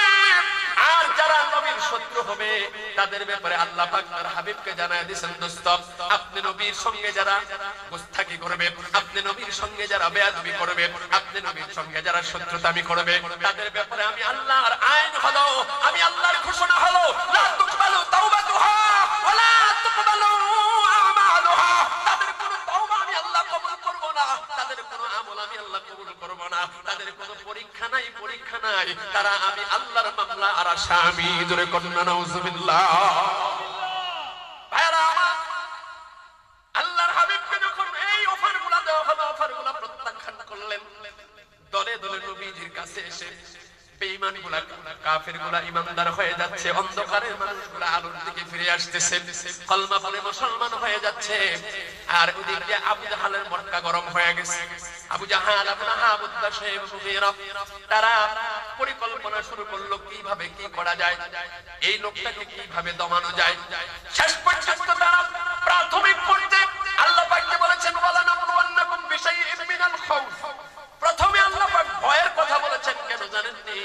মক্কার জমিনে তৎকালীন সময়ে সর্বপ্রথম মুমিনদের পরীক্ষা শুরু হয়েছিল ভয় দেখায়া। ভয়ের মাধ্যমে, কিসের মাধ্যমে? আল্লাহর হাবিবের কাছে কলমা পড়ে পড়ে যারা মুসলমান হয়ে গেছে, ওই নবীর সাহাবীদেরকে সর্বপ্রথম তারা রাস্তা অবরুদ্ধ করিয়া ওই আবু জাহালের দলেরা, আবু লাহাবের দলেরা তারা তাদেরকে রাস্তা অবরুদ্ধ করে তাদেরকে ভয় দেখাইছে, তোমরা যদি আর দ্বিতীয়বার মুহাম্মাদের দরজার মধ্যে যাও, তার কাছে যদি যাও, তাহলে তোমাদেরকে আমরা শেষ করে ফেলবো, মেরে ফেলবো, চলে যাও তোমরা এখান থেকে। যদিও তাৎক্ষণিক সময়ের জন্য তারা এখান থেকে ফিরে গেছে, কিন্তু কিছুক্ষণ পরে আবার নবীর দরবারে সুবহানাল্লাহ বলেন।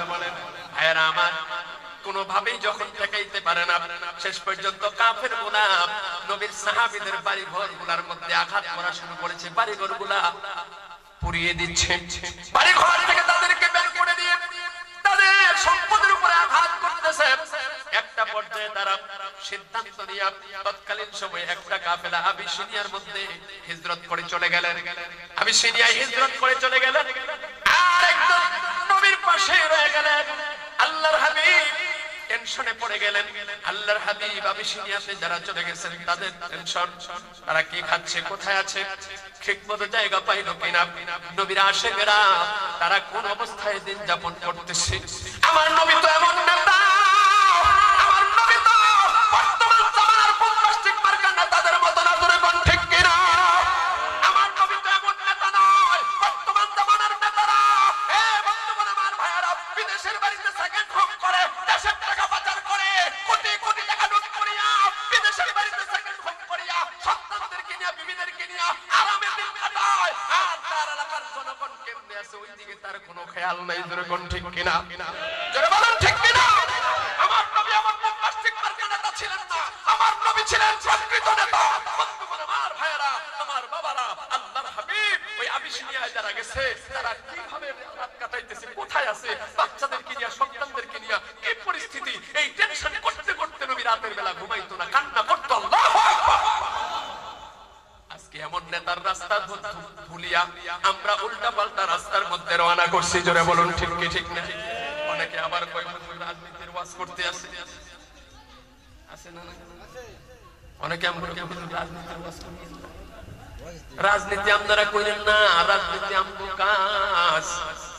আমি বলবো ভাই, আপনি ভুলের জগতে আছেন, প্রকৃত রাজনীতি হলো ইসলামে আছে, জোরে কোন ঠিক কিনা? কোরআনের মধ্যে প্রকৃত রাজনীতি। রাজনীতির ওয়াজ হুজুররা করবে না তো কে করবে মিয়া? তুমি তো রাজনীতির রাও বুঝো না। তুমি যেই রাজনীতি শিখেছো এই রাজনীতি নোংরা রাজনীতি, তুমি যেই রাজনীতি শিখেছো এই রাজনীতি অশান্তি ছাড়া শান্তি দিতে পারে না, ঠিক কিনা? তুমি যেই রাজনীতি শিখেছো ওই রাজনীতি আপন ভাই ভাই কথা বলুন ঠিক কিনা? তুমি যেই রাজনীতি করো ওই রাজনীতি আপন স্বামী স্ত্রী যখন ইলেকশন আসে, বাংলার জমিনেই দেখেছি স্বামী স্ত্রী স্বামীকে আপনার ডিভোর্স দিয়া সে তার অন্য থানার থেকে দাঁড়াইছে, মানে স্বামীও সিট চায়, স্ত্রীও কথা কন না, স্বামীও এমপি হতে চায়, স্ত্রীও এমপি হতে চায়। শেষ পর্যন্ত বেরিয়ে তরে মজা দেখাবো, শেষ পর্যন্ত বেরিয়ে বেড়ার তালাক দিয়া হইল, তারপরে অন্য আসন থেকে যায় দাঁড়াইছে। এই রাজনীতি হলো আমাদের, ঠিক কি ঠিক না? ঠিক। কিন্তু কোরআনের মধ্যে যে রাজনীতি আল্লাহর হাবিবদের হাজার বছর পূর্বে আল্লাহর পক্ষ থেকে যে পুরস্কার পেয়েছেন যে কোরআন, ঠিক কি ঠিক না? এবং তোমরা আমার ভাইরা শুধু এই দুনিয়ার জমিনে নয়, কবরের মধ্যে যে তিনটা প্রশ্ন করা হবে ওই তিনটা প্রশ্ন রাজনৈতিক প্রশ্ন। হুজুররা রাজনীতি করবে না তো কেডা করবে না? কথা বুঝতেছেন? কবরে যে তিনটা প্রশ্ন, তিনটা প্রশ্ন রাজনৈতিক প্রশ্ন। অনেকে হয়তো নতুন শুনতেছেন কথাটা, বললে তখন বুঝবেন। এখন হয়তো আনিস মাহমুদকে ভুল বুঝতেছেন, কিন্তু যখন ঘটনাটা বলবো পুরোপুরি ক্লিয়ার করে যখন তাফসীরটা করব তখন বুঝবেন যে হ্যাঁ, এতদিন তো আমরা ভুলের পথে ছিলাম, হুজুর যেটা বলছে এটাই তো সঠিক। শুনবেন? কবরের তিনটা প্রশ্নই রাজনৈতিক প্রশ্ন। আজকে এই ওয়াজটা শোনার পর থেকে আর কোনোদিন কোন আলেম যখন কোরআন দিয়ে কথা বলবে তখন আর কোনদিনও সামনে দাঁড়ায় বলবেন না যে হুজুর রাজনৈতিক আলোচনা বন্ধ করে অন্য কথা বলেন। আরে মিয়া, আল্লাহ পাক এই পৃথিবীর জমিনে আমাদেরকে পাঠিয়েছেন, আল্লাহ পাক খলিফা হিসেবে নিযুক্ত করেছেন আমাদেরকে, ঠিক কি ঠিক না? আজকে আমাদেরকে পুরি বুঝাইয়া আমাদেরকে অন্ধকার জগতে রাইখা ওই লেলিন কালমাস, ওই বন্ধুগণ আমার ভাইয়েরা, তারা ওই পশ্চিমা দেশের ওই রকম নোংরা রাজনীতি যারা আমাদেরকে শিক্ষা দিল। আমরা তো শাহজাহানের উত্তরসূরি ছিলাম, আমরা তো ছিলাম ওই রকম পিওর মনের একেবারে ওই রকম অধিকারী, আমরা তো প্রকৃত মানুষের মতো মানুষ ছিলাম, কিন্তু আমাদের ভিতরে পয়জন ঢুকাইয়া আমার এই শাহজাহানের পূর্ণভূমিটাকে নষ্ট করে দিয়েছে তারা। এখনো পায় তারা করতেছে, জোরে বলুন কথা ঠিক।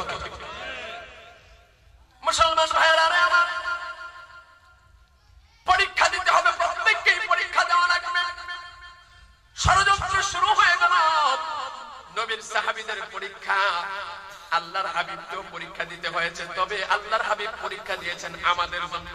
নবীর পরীক্ষা দেওয়ার কোনো দরকার নাই। জোরে কোন কথা ঠিক কি ঠিক না? তার কারণ হলো তিনি হলেন বেমিসাল। নবীর কোনো মিসাল কারোর সঙ্গে চলে না। আদম থেকে ঈসা নবী পর্যন্ত কারোর সঙ্গে নবীজির তুলনা করলে ঈমান চলে যাবে। ভাইয়েরা আমার, বন্ধুগণ আমার, আল্লাহর হাবিব পরীক্ষা দিয়েছেন তার কারণ হলো যে শিক্ষক তিনি নিজেও প্র্যাকটিক্যালি মনে করেন ম্যাথের একজন শিক্ষক যদি হয়, সে প্র্যাকটিক্যালি অঙ্ক শিখার পরে অঙ্ক ওই বোর্ডের মধ্যে সে কি করবে, শিখে আসছে অন্য জায়গায়, এখন স্কুলের মধ্যে টিচার হয়ে আসছে, সে নিজে অঙ্ক করবে, তারপরে ছাত্ররা শিখবে। জোরে কোন ঠিক কিনা? ভাইয়েরা আমার, আল্লাহর হাবিবকে আল্লাহ পাক শিক্ষক হিসেবে পাঠিয়েছেন। আল্লাহর হাবিব বলেন আনা বুইস্তু মুআল্লিমান, ও জগতের মানুষ, কাইতলার মানুষেরা, আমি নবীজি শিক্ষক হয়ে এসেছি, আমি শেখানোর জন্য এসেছি, শিখতে আসি নাই। এই জন্য আল্লাহর হাবিব নিজেও প্র্যাকটিক্যালি যুদ্ধের ময়দানে অস্ত্র নিয়ে দাঁড়িয়েছিলেন। জোরে কোন ঠিক কিনা? ভাইয়েরা আমার, বন্ধুগণ আমার, শুরু হয়ে গেল নবীর বিরুদ্ধে ষড়যন্ত্র। কাফের বেঈমানগুলা জরুরি মিটিং কল করলেন। দারুন নদওয়া তৎকালীন সময়ে বাংলাদেশে যেরকম মানিক মিয়া বিনিউর পাশে সংসদ ভবন আছে না নাই, তৎকালীন সময়ে দারুন নদওয়া ছিল তাদের সংসদ ভবন। ওই জায়গার মধ্যে গোপন বৈঠকের যখন ডাক দিলেন, জরুরি মিটিং কল করলেন, সবচাইতে বড় বড় কাফের বেঈমানগুলো এখানে উপস্থিত হওয়ার জন্য যখন খবর চতুর্দিকে ছড়িয়ে পড়ল, এক এক করে সবাই প্রবেশ করতেছে। আমার ভাইয়ারা, ওইখানে গাছের আড়ালে কিতাবে এসেছে, গাছের আড়ালে দাঁড়িয়ে দাঁড়িয়ে মিস্টার ইবলিস ফলো করতেছে কারা কারা ঢুকতেছে। কে ফলো করতেছে? মিস্টার ইবলিস ফলো করতেছে কারা কারা ওখানে ঢুকতেছে। মুসলমান ভাইয়ারা আমার, ওইখানে ইবলিস একটা জিনিস ফলো করেছে। এই দারুন নদওয়ার আজকের মিটিং এর মধ্যে সবচেয়ে বয়স্ক লোকটা কে ঢুকে, তার চেহারার সুরত কেমন, তার দাড়ির কালার কেমন, তার চুলের কালার কেমন, তার শরীরের চামড়ার কালার, চামড়াটা কতটুকু ঢিলা, অর্থাৎ তার চাইতে আরো বেশি বয়স, ওই রকম সাজিয়া আমাকে ঢুকতে হবে। সবচেয়ে বয়স্ক মানুষকে সবাই সম্মান করে, তার কথা মানে। কথা কোন ঠিক কিনা? ভাইয়ারা আমার, বন্ধুগণ আমার, আল্লাহর হাবিব বলেছেন মাল্লাম ইয়ারহাম সাগীরানা ওয়া লাম ইউআক্কির কাবীরানা ফালাইসা মিন্না। যারা বড়দেরকে শ্রদ্ধা করে না, ছোটদেরকে স্নেহ করে না, তারা আমি নবীর উম্মতের পরিগণিত হবে না। বন্ধুগণ আমার, ভাইয়ারা, তৎকালীন সময়ে শয়তান বাস্তবে মানুষের সুরত ধরতে পারত। এখন তো শয়তান গোপনে থাকে। তার কারণ হলো সমাজের ম্যাক্সিমাম মানুষ, ম্যাক্সিমাম মুসলমানের সন্তান, তারাই শয়তানের দায়িত্ব পালন করতেছে। শয়তানের ওপেন হওয়ার দরকার নাই। আপনারা ঠিক বললেও ঠিক, না ঠিক বললেও ঠিক, ঠিক কিনা বলুন? শয়তানের দায়িত্ব পালন করতেছে মুসলমানের সন্তান। তার কারণ হলো আল্লাহর হাবিব তার 1000 বছর পূর্বে এই ব্যাপারে ইঙ্গিত দিয়ে গেছেন। আল্লাহর হাবিব বলেন সায়াতি জামানুন আলা উম্মতি ইউহিব্বুনাল খামসা ওয়া ইয়ানসাউনাল খামসা। আমার উম্মতের মধ্যে একদম তারা এমন একটা সময় পার করবে, তারা 5টা জিনিসের মহব্বত কলিজায় রাখবে, আর 5টা জিনিসকে তারা ভুলে যাবে। এর মধ্যে এক নম্বর হলো ইউহিব্বুনাদ দুনিয়া ওয়া ইয়ানসাউনাল আখিরা। তারা দুনিয়ার মহব্বত তাদের কলিজার মধ্যে রাখবে, আখিরাতকে তারা ভুলে যাবে। এমন মানুষ মনে হয় সমাজে নাই? কম না বেশি? 2 নম্বরে হলো ইউহিব্বুনাল কুসুরা ওয়া ইয়ানসাউনাল মাকবারা। আমার কাইতলার মুসলমানেরা, এই 5টা মতবাদ যদি আপনার মধ্যে থাকে, তাহলে মনে করবেন আপনি কপাল পোড়া। এই মুহূর্তে আপনি তওবা করে ফিরে আসতে হবে সঠিক রাস্তায়। কথা বলুন ঠিক কি ঠিক না? 2 নম্বরে হলো ইউহিব্বুনাল কুসুরা ওয়া ইয়ানসাউনাল মাকবারা। আল্লাহর হাবিব দুঃখ করে বললেন, আমার উম্মতের মধ্যে একদল হবে, তারা তাদের বাড়ি ঘর, তাদের অট্টালিকা, তাদের প্রাসাদ, তাদের বিল্ডিং এর মহব্বত করবে, কিন্তু 3.5 হাত কবরকে তারা ভুলে যাবে। কোন কবরকে ভুলে যাবে জানুনি? যে কবর ওই আমার বান্দাকে, আমার উম্মতকে ভুলে নাই। কবর দৈনন্দিন তার ভয়ঙ্কর ভয়ঙ্কর 4টা পরিচয় দেয়। 1 নম্বরে কবর পরিচয় দেয় ইয়া আব্দুল্লাহ আনা বাইতুল গুরবা। ওরে আল্লাহর বান্দা, আমি অপরিচিত ঘর, আমার মাঝে আসতে পরিচয় নিয়ে আইসো। 2 নম্বরে বলে ইয়া আব্দুল্লাহ আনা বাইতুল ওয়াহদা। ও আল্লাহর বান্দা, আমি একা থাকার ঘর, আমার মাঝে আসতে সঙ্গী নিয়ে আইসো। 3 নম্বরে পরিচয় দেয় ইয়া আব্দুল্লাহ আনা বাইতুত তুরাব। ওরে আল্লাহর বান্দা, আমি মাটির ঘর, আমার মাঝে আসতে সাবধানে আইসো। 4 নম্বরে তার পরিচয় দেয় ইয়া আব্দুল্লাহ আনা বাইতুত তুদ। আমি পোকামাকড়ের ঘর, আমি সাপ বিচ্ছুর ঘর, আমার মাঝে আসতে সাবধানে আইসো। মুসলমানের সন্তানেরা আজকে ওই কবরকে ভুলে গেছে।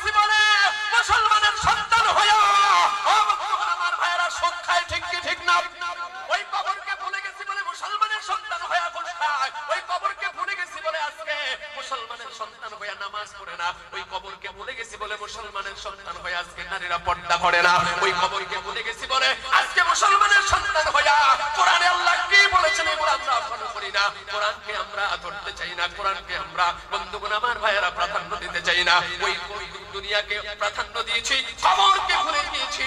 এই কারণে আজকে মুসলমানের সন্তান মিথ্যা কথা বলে, মুসলমানের সন্তান তাগুতের সঙ্গে হাত মিলায়, মুসলমানের সন্তান আল্লাহ যা দুনিয়ার জমিনে নিষেধ করেছেন ওই নিষেধগুলোকে বেশি বেশি করে পালন করে, জোরে কোন ঠিক কিনা? আমার মুসলমান ভাইয়েরা, আল্লাহর হাবিবের বিরুদ্ধে শুরু হয়ে গেল ষড়যন্ত্র। দারুণ নজরতে একের পর এক সবাই যখন প্রবেশ করলো, এবার লাস্ট সময়ে মিস্টার ইবলিস ঢুকলো। মিস্টার ইবলিস সবচেয়ে বুড়া সাজিয়া নিজেকে একেবারে বৃদ্ধ বানায় ওইখানে প্রেজেন্টেশন করেছে, প্রেজেন্ট করেছে। যাবার পরে আবু জাহাল ডাক দিয়ে বলতেছে, মান আনতা ওয়া মা ইসমুকা, কে আপনি, কি আপনার নাম? এবার আবু জাহালকে বলতেছে, বাবা ও ভাতিজা তুমি আমারে চিনবা না, আমি এলাকার মেহমান, আমি খবর পেয়েছি আজকে নাকি তোমরা এখানে জরুরি মিটিং বসতেছো, মিটিং বসেছো, তবে যার বিরুদ্ধে মিটিং করবা তোমরা যাকে শত্রু মনে করো আমিও তাকে আমার শত্রু মনে করি, চিল্লায় কোন নাউজুবিল্লাহ। আবু জাহাল এবার তার আপনার কান দিয়া ডান পাশের চেয়ারের মধ্যে বসাইছে, আপনারই তো দরকার, নাউজুবিল্লাহ কোন এক শয়তান আর এক শয়তান কি করছে, প্রমোট করেছে।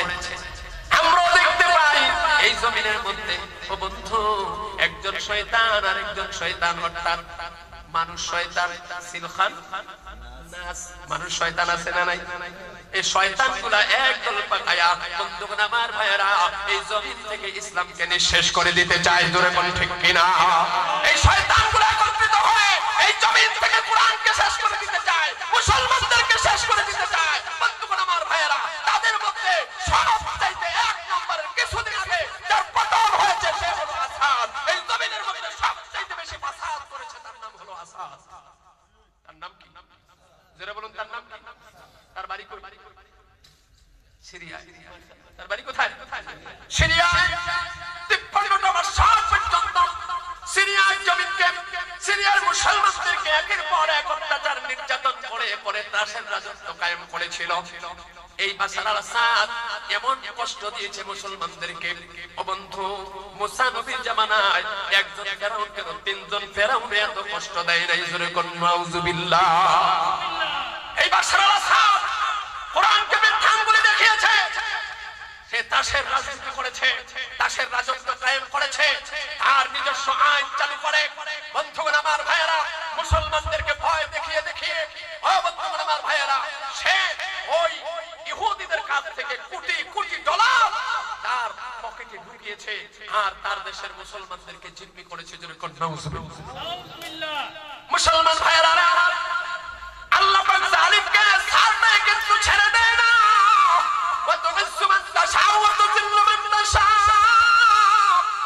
এই জমিনের মধ্যে যে আল্লাহ ইজ্জত দেয় ওই আল্লাহ আবার বেইজ্জতি করে, ঠিক কি ঠিক না?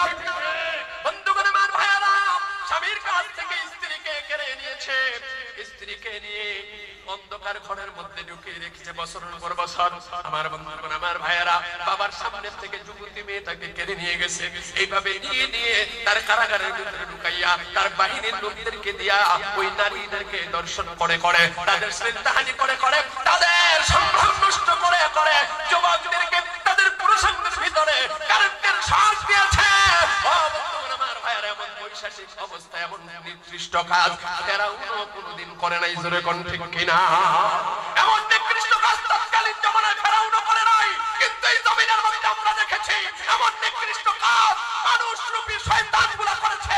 ওলামায়ে কেরামদের হাতে হাত ধরে পড়িয়ে, ওলামায়ে কেরামদেরকে উপরের দিকে পা বেঁধে জমিনের দিকে নিচের দিকে মাথা দিয়ে রাতের পর রাত পিটিয়েছে, তাদের গোপনাঙ্গের মধ্যে কারেন্টের শক দিয়েছে। বন্ধুগণ আমার ভাইয়েরা, এই কোরআনের বিরুদ্ধে যত আইন সব কিছু করেছে, যত ষড়যন্ত্র করেছে, কিন্তু আমার আল্লাহ বলেন ওই সমস্ত ষড়যন্ত্রকারীদের দাঁত ভাঙা জবাব দেওয়ার জন্য আমি আল্লাহ উত্তম পরিকল্পনাকারী, জোরে কোন ঠিক কিনা? জোরে বলুন ঠিক কিনা?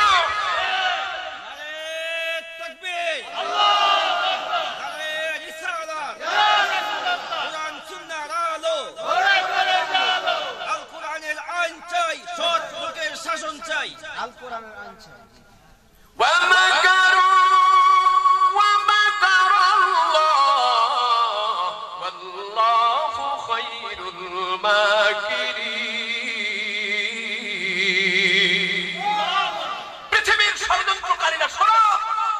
তোমাদের ষড়যন্ত্রের জাল আর কত শক্ত। আমি আল্লাহ হলাম তোমাদের সেই ষড়যন্ত্রকারীদের চাইতে উত্তম পরিকল্পনাকারী। আমি আল্লাহ জালিমদেরকে ছাড় দেই কিন্তু ছেড়ে দেই না, জোরে কোন ঠিক কিনা? আমি আল্লাহ ধরি ধরি ধরি না, ধরলে কিন্তু ছাড়ি না। এই বাশার আল আসাদের পরিণতি এমন হয়েছে, যেই লোকটা বাথরুম করার যে ফ্যান বানাইছে, বাথরুমের ফ্যান বানাইছে স্বর্ণ দিয়ে। কি দিয়ে বানাইছে? সেই যে কাপের মধ্যে চা খাই, ওই কাপটা স্বর্ণ। সেই যে ল্যাম্বরগিনি গাড়ি দিয়ে চলতো, ওই গাড়ির চাকার যে কভার লাগানো হয়, ওই কভারটা স্বর্ণ। প্রত্যেক রাত্রে অবৈধ নারী ডজনে ডজনে তার বিছানার মধ্যে থাকতো। নাউজুবিল্লাহ বলেন। আল্লাহ তো এই জন্য আমাদেরকে পাঠায় নাই। আল্লাহ তো এই জমিনের মধ্যে ফাসাদ করার জন্য আসাদকে পাঠায় নাই। কিন্তু শেষ পর্যন্ত আমার আল্লাহ এমন ধরা ধরেছে, ডজনে ডজনে ওই দামি কোটি কোটি টাকার গাড়ি বাড়ি সব ফালাইয়া এক কাপড়ে কোথায় যে গেছে আজও পর্যন্ত তার কোনো হদিস নেই। শেষ পর্যন্ত খবর পাওয়া গেছে রাশিয়াতে গিয়ে নাকি জায়গা গেছো রাশিয়া, এখন পারলে দেখো আসিয়া, চামড়া উঠাবে তোমার, ঠিক কিনা বলে? এই দুনিয়ার ধরা কিছু না। আল্লাহ বলেন, এই জালিমের গোষ্ঠী শুনে রাখো, এই দুনিয়ার মানুষের বিচার কিছু না। আমি আল্লাহর ধরা হলো সবচেয়ে বড় ধরা। আমি আল্লাহর আযাব হলো সবচেয়ে বড় আযাব। লা ইউআযিবু আযাবাহু আহাদ ওয়া লা ইউসিকু ওয়াসাকাহু আহাদ। আল্লাহু আকবার। এই জালিমরা শুনে শোনা, পৃথিবীর জমিনে আমার মাহবুব বান্দাদেরকে তোমরা কি কষ্ট দিয়েছো, আবু গারিব কারাগারের মধ্যে রেখে কি কষ্ট আর দিয়েছো, আমার দোস্তকে তার সাহাবীদেরকে সহ তোমরা কি কষ্ট আর দিয়েছো সেই জেলখানায়, শিয়াবে আবু তালিবের মধ্যে কি কষ্ট আর দিয়েছো। আমি আল্লাহর আযাব হলো সবচেয়ে বড় আযাব। তোমরা আলেমদেরকে হাত পা বেঁধে কি কষ্ট দিয়েছো। আমার মনে হয় আয়াত দিয়ে আল্লাহ পাক উমাইয়াকে বলতেছে, উমাইয়া আমার বেলালকে আর কত শক্ত করে বেঁধে উটের পিঠে চড়াইছো। আমি আল্লাহ ইউসিফু ওয়াসাকাহু আহাদ, আমার বাঁধনের চাইতে শক্ত বাঁধন আর হবে না। আমার বেলালকে আর কি বাঁধছো। আমি আল্লাহ তোরে এমন বান্দা বানবো, ওই দিন তোর কোনো বাবা আর তোর কোনো ক্ষমতা আমার হাত থেকে আমার বাঁধন থেকে রক্ষা করতে পারবে না, ঠিক কিনা? এই জালিমের গোষ্ঠীরা আলেমদেরকে আর কত কষ্ট দিবা, কত কষ্ট দিয়েছো। তোমাদের জন্য চূড়ান্ত পর্যায়ের কষ্ট অপেক্ষা করতেছে। কথা বলুন ঠিক কি ঠিক না? বন্ধুগণ, আমার ভাইয়েরা, আমার বাবারা শুনুন, প্রত্যেকটা পরীক্ষা ইমানদাররা ফার্স্ট হয়ে গেলে খুশি হয় কে? জোরে বলুন কে? আল্লাহর হাবিবের বিরুদ্ধে তার সাহাবীদের বিরুদ্ধে ষড়যন্ত্র শুরু হয়ে গেল। ওইখানে দারুন নাদওয়াতে মিটিং শুরু হয়ে গেল। মিটিং এর মধ্যে একজন দাঁড়ায় বলতেছে, আমরা চাই মুহাম্মদকে এখান থেকে দেশ ত্যাগ করে দেব, এই দেশে তারে রাখবো না। আরেকজন দাঁড়ায় কয়, এই মাথা মোড়া বহুত, এই দেশ থেকে তারাই দিতে হবে। মুহাম্মদ সাল্লাল্লাহু আলাইহি ওয়াসাল্লাম সে যেখানে যাবে ওই জায়গার মানুষগুলাই পাগল হইয়া যাবে। আল্লাহু আকবার। অর্থাৎ তাকে আমরা কোনখানে যাইতে দেব না, তাকে জেলখানায় বন্দী করব। আল্লাহ ওয়ালাদেরকে এই জমিনের মধ্যে জেলখানায় বন্দী করেও ফায়দা হয়। আরেকজন দাঁড়ায় কয়, তুই আরো বড় মাথা মোড়া, মুহাম্মদ সাল্লাল্লাহু আলাইহি ওয়াসাল্লামকে যদি জেলখানায় বন্দী করা হয় তাহলে দেশের মানুষ তার প্রতি আরো ভালোবাসা বাড়াইয়া দিবে। সুবহানাল্লাহ। এমন মনে হয় নাই? এমন তোমরা আমার ভাইরা জেলখানার মধ্যে যাদেরকে অপমান করে অপদস্থ করার জন্য দেশের সারা পৃথিবীর মানুষের কাছে প্রমাণ করার জন্য চেষ্টা করেছে, ওই মানুষগুলাই সসম্মানে আছে। যারা অপমান করেছে তারাই নাই। বিচার কার? জোরে কর। জমিন টাকা। আপনি যত বড় গাদ্দারি করেন আর যত বড় পণ্ডিতি করেন, যত বড় মাতবরি করেন, আমার আল্লাহর কাছে আপনি কিছুই না। এমন তোমরা আমার ভাইয়ারা এখনো সময় আছে, নিজের ভুল বুঝো, নিজের ভুল বুঝিয়া সারেন্ডার করো মালিকের কাছে, প্রকৃত মুসলমান হয়ে যাও। ওই কবর দৈনন্দিন তোমাকে ডাকতেছে, কবর ডাইকা ডাইকা বলে ইয়া আল্লাহ আনা বাইতুল কুরবা, ওরে আল্লাহর বান্দা আমি অপরিচিত ঘর, আমার মাঝে আসতে পরিচয় নিয়ে আইসো। কি পরিচয় নিয়ে যাবা? কাইতলার মুসলমান। আল্লাহ পাক কোরআনের মধ্যে ঘোষণা করেন, ইয়া আইয়ুহাল্লাযীনা আমানু তাকুল্লাহা হাক্কা তুকাতিহি ওয়া লা তামুতুন্না ইল্লা ওয়া আনতুম মুসলিমুন। ওই বান্দারা আমি আল্লাহকে ভয় করো, যথাযথ করো। এই যে যথাযথ করো, আল্লাহ পাক যদি বলতেন আমাকে ভয় করো, এতটুকুই তো যথেষ্ট ছিল। যেমন করার দরকার তেমন করে এটা কেন বললেন? এটা বলার কারণ হলো আল্লাহ পাক জানে মানুষ হলো সবচেয়ে নিম্ন হারাম। কথা কোন? এই মানুষের মধ্যে একদল মানুষ সবচেয়ে নিম্ন হারাম। তারা মানুষের সঙ্গে গাদ্দারি করতে করতে আমি আল্লাহর সঙ্গেও গাদ্দারি করবে, মানুষের সঙ্গে বাটপারি করতে করতে আমি আল্লাহর সঙ্গেও তারা বাটপারি করবে। এই জন্য আল্লাহ পাক বলেন মানুষের সঙ্গে বাটপারি চলে, গাদ্দারি চলে, আমি মাওলার সঙ্গে আমি আল্লাহর সঙ্গে গাদ্দারি চলে না। আমার সঙ্গে যে গাদ্দারি করতে চায় তার ঘাড় আমি মটকে দেই, যেমন মটকে দিয়েছি আবু জাহালকে, যেমন মটকে দিয়েছি আবু লাহাবকে, যেমন মটকে দিয়েছি আমি ফেরাউনকে, হামানকে, কারুনকে, নমরুদকে। জোরে কোন কথা ঠিক কিনা?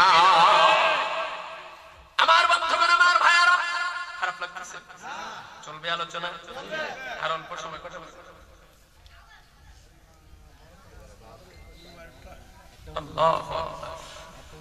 চলবে আলোচনা? শুনবে? থাকবেন না? থাকবেন। সবাইকে নবীর আশিক, নবীর আশিক যারা মরণেও ভয় করে না, তারা জোরে কোন ঠিক কিনা? আমার ভাইয়ারা, নবীর আশিক যারা তারা মৃত্যুকে ভয় করে না, নবীর আশিক যারা তারা তাগুতকে ভয় করে না, নবীর আশিক যারা তারা শয়তানের দলের রক্তচক্ষুকে ভয় করে না।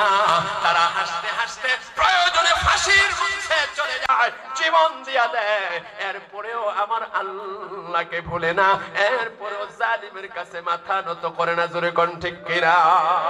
নবীর প্রেমিকেরা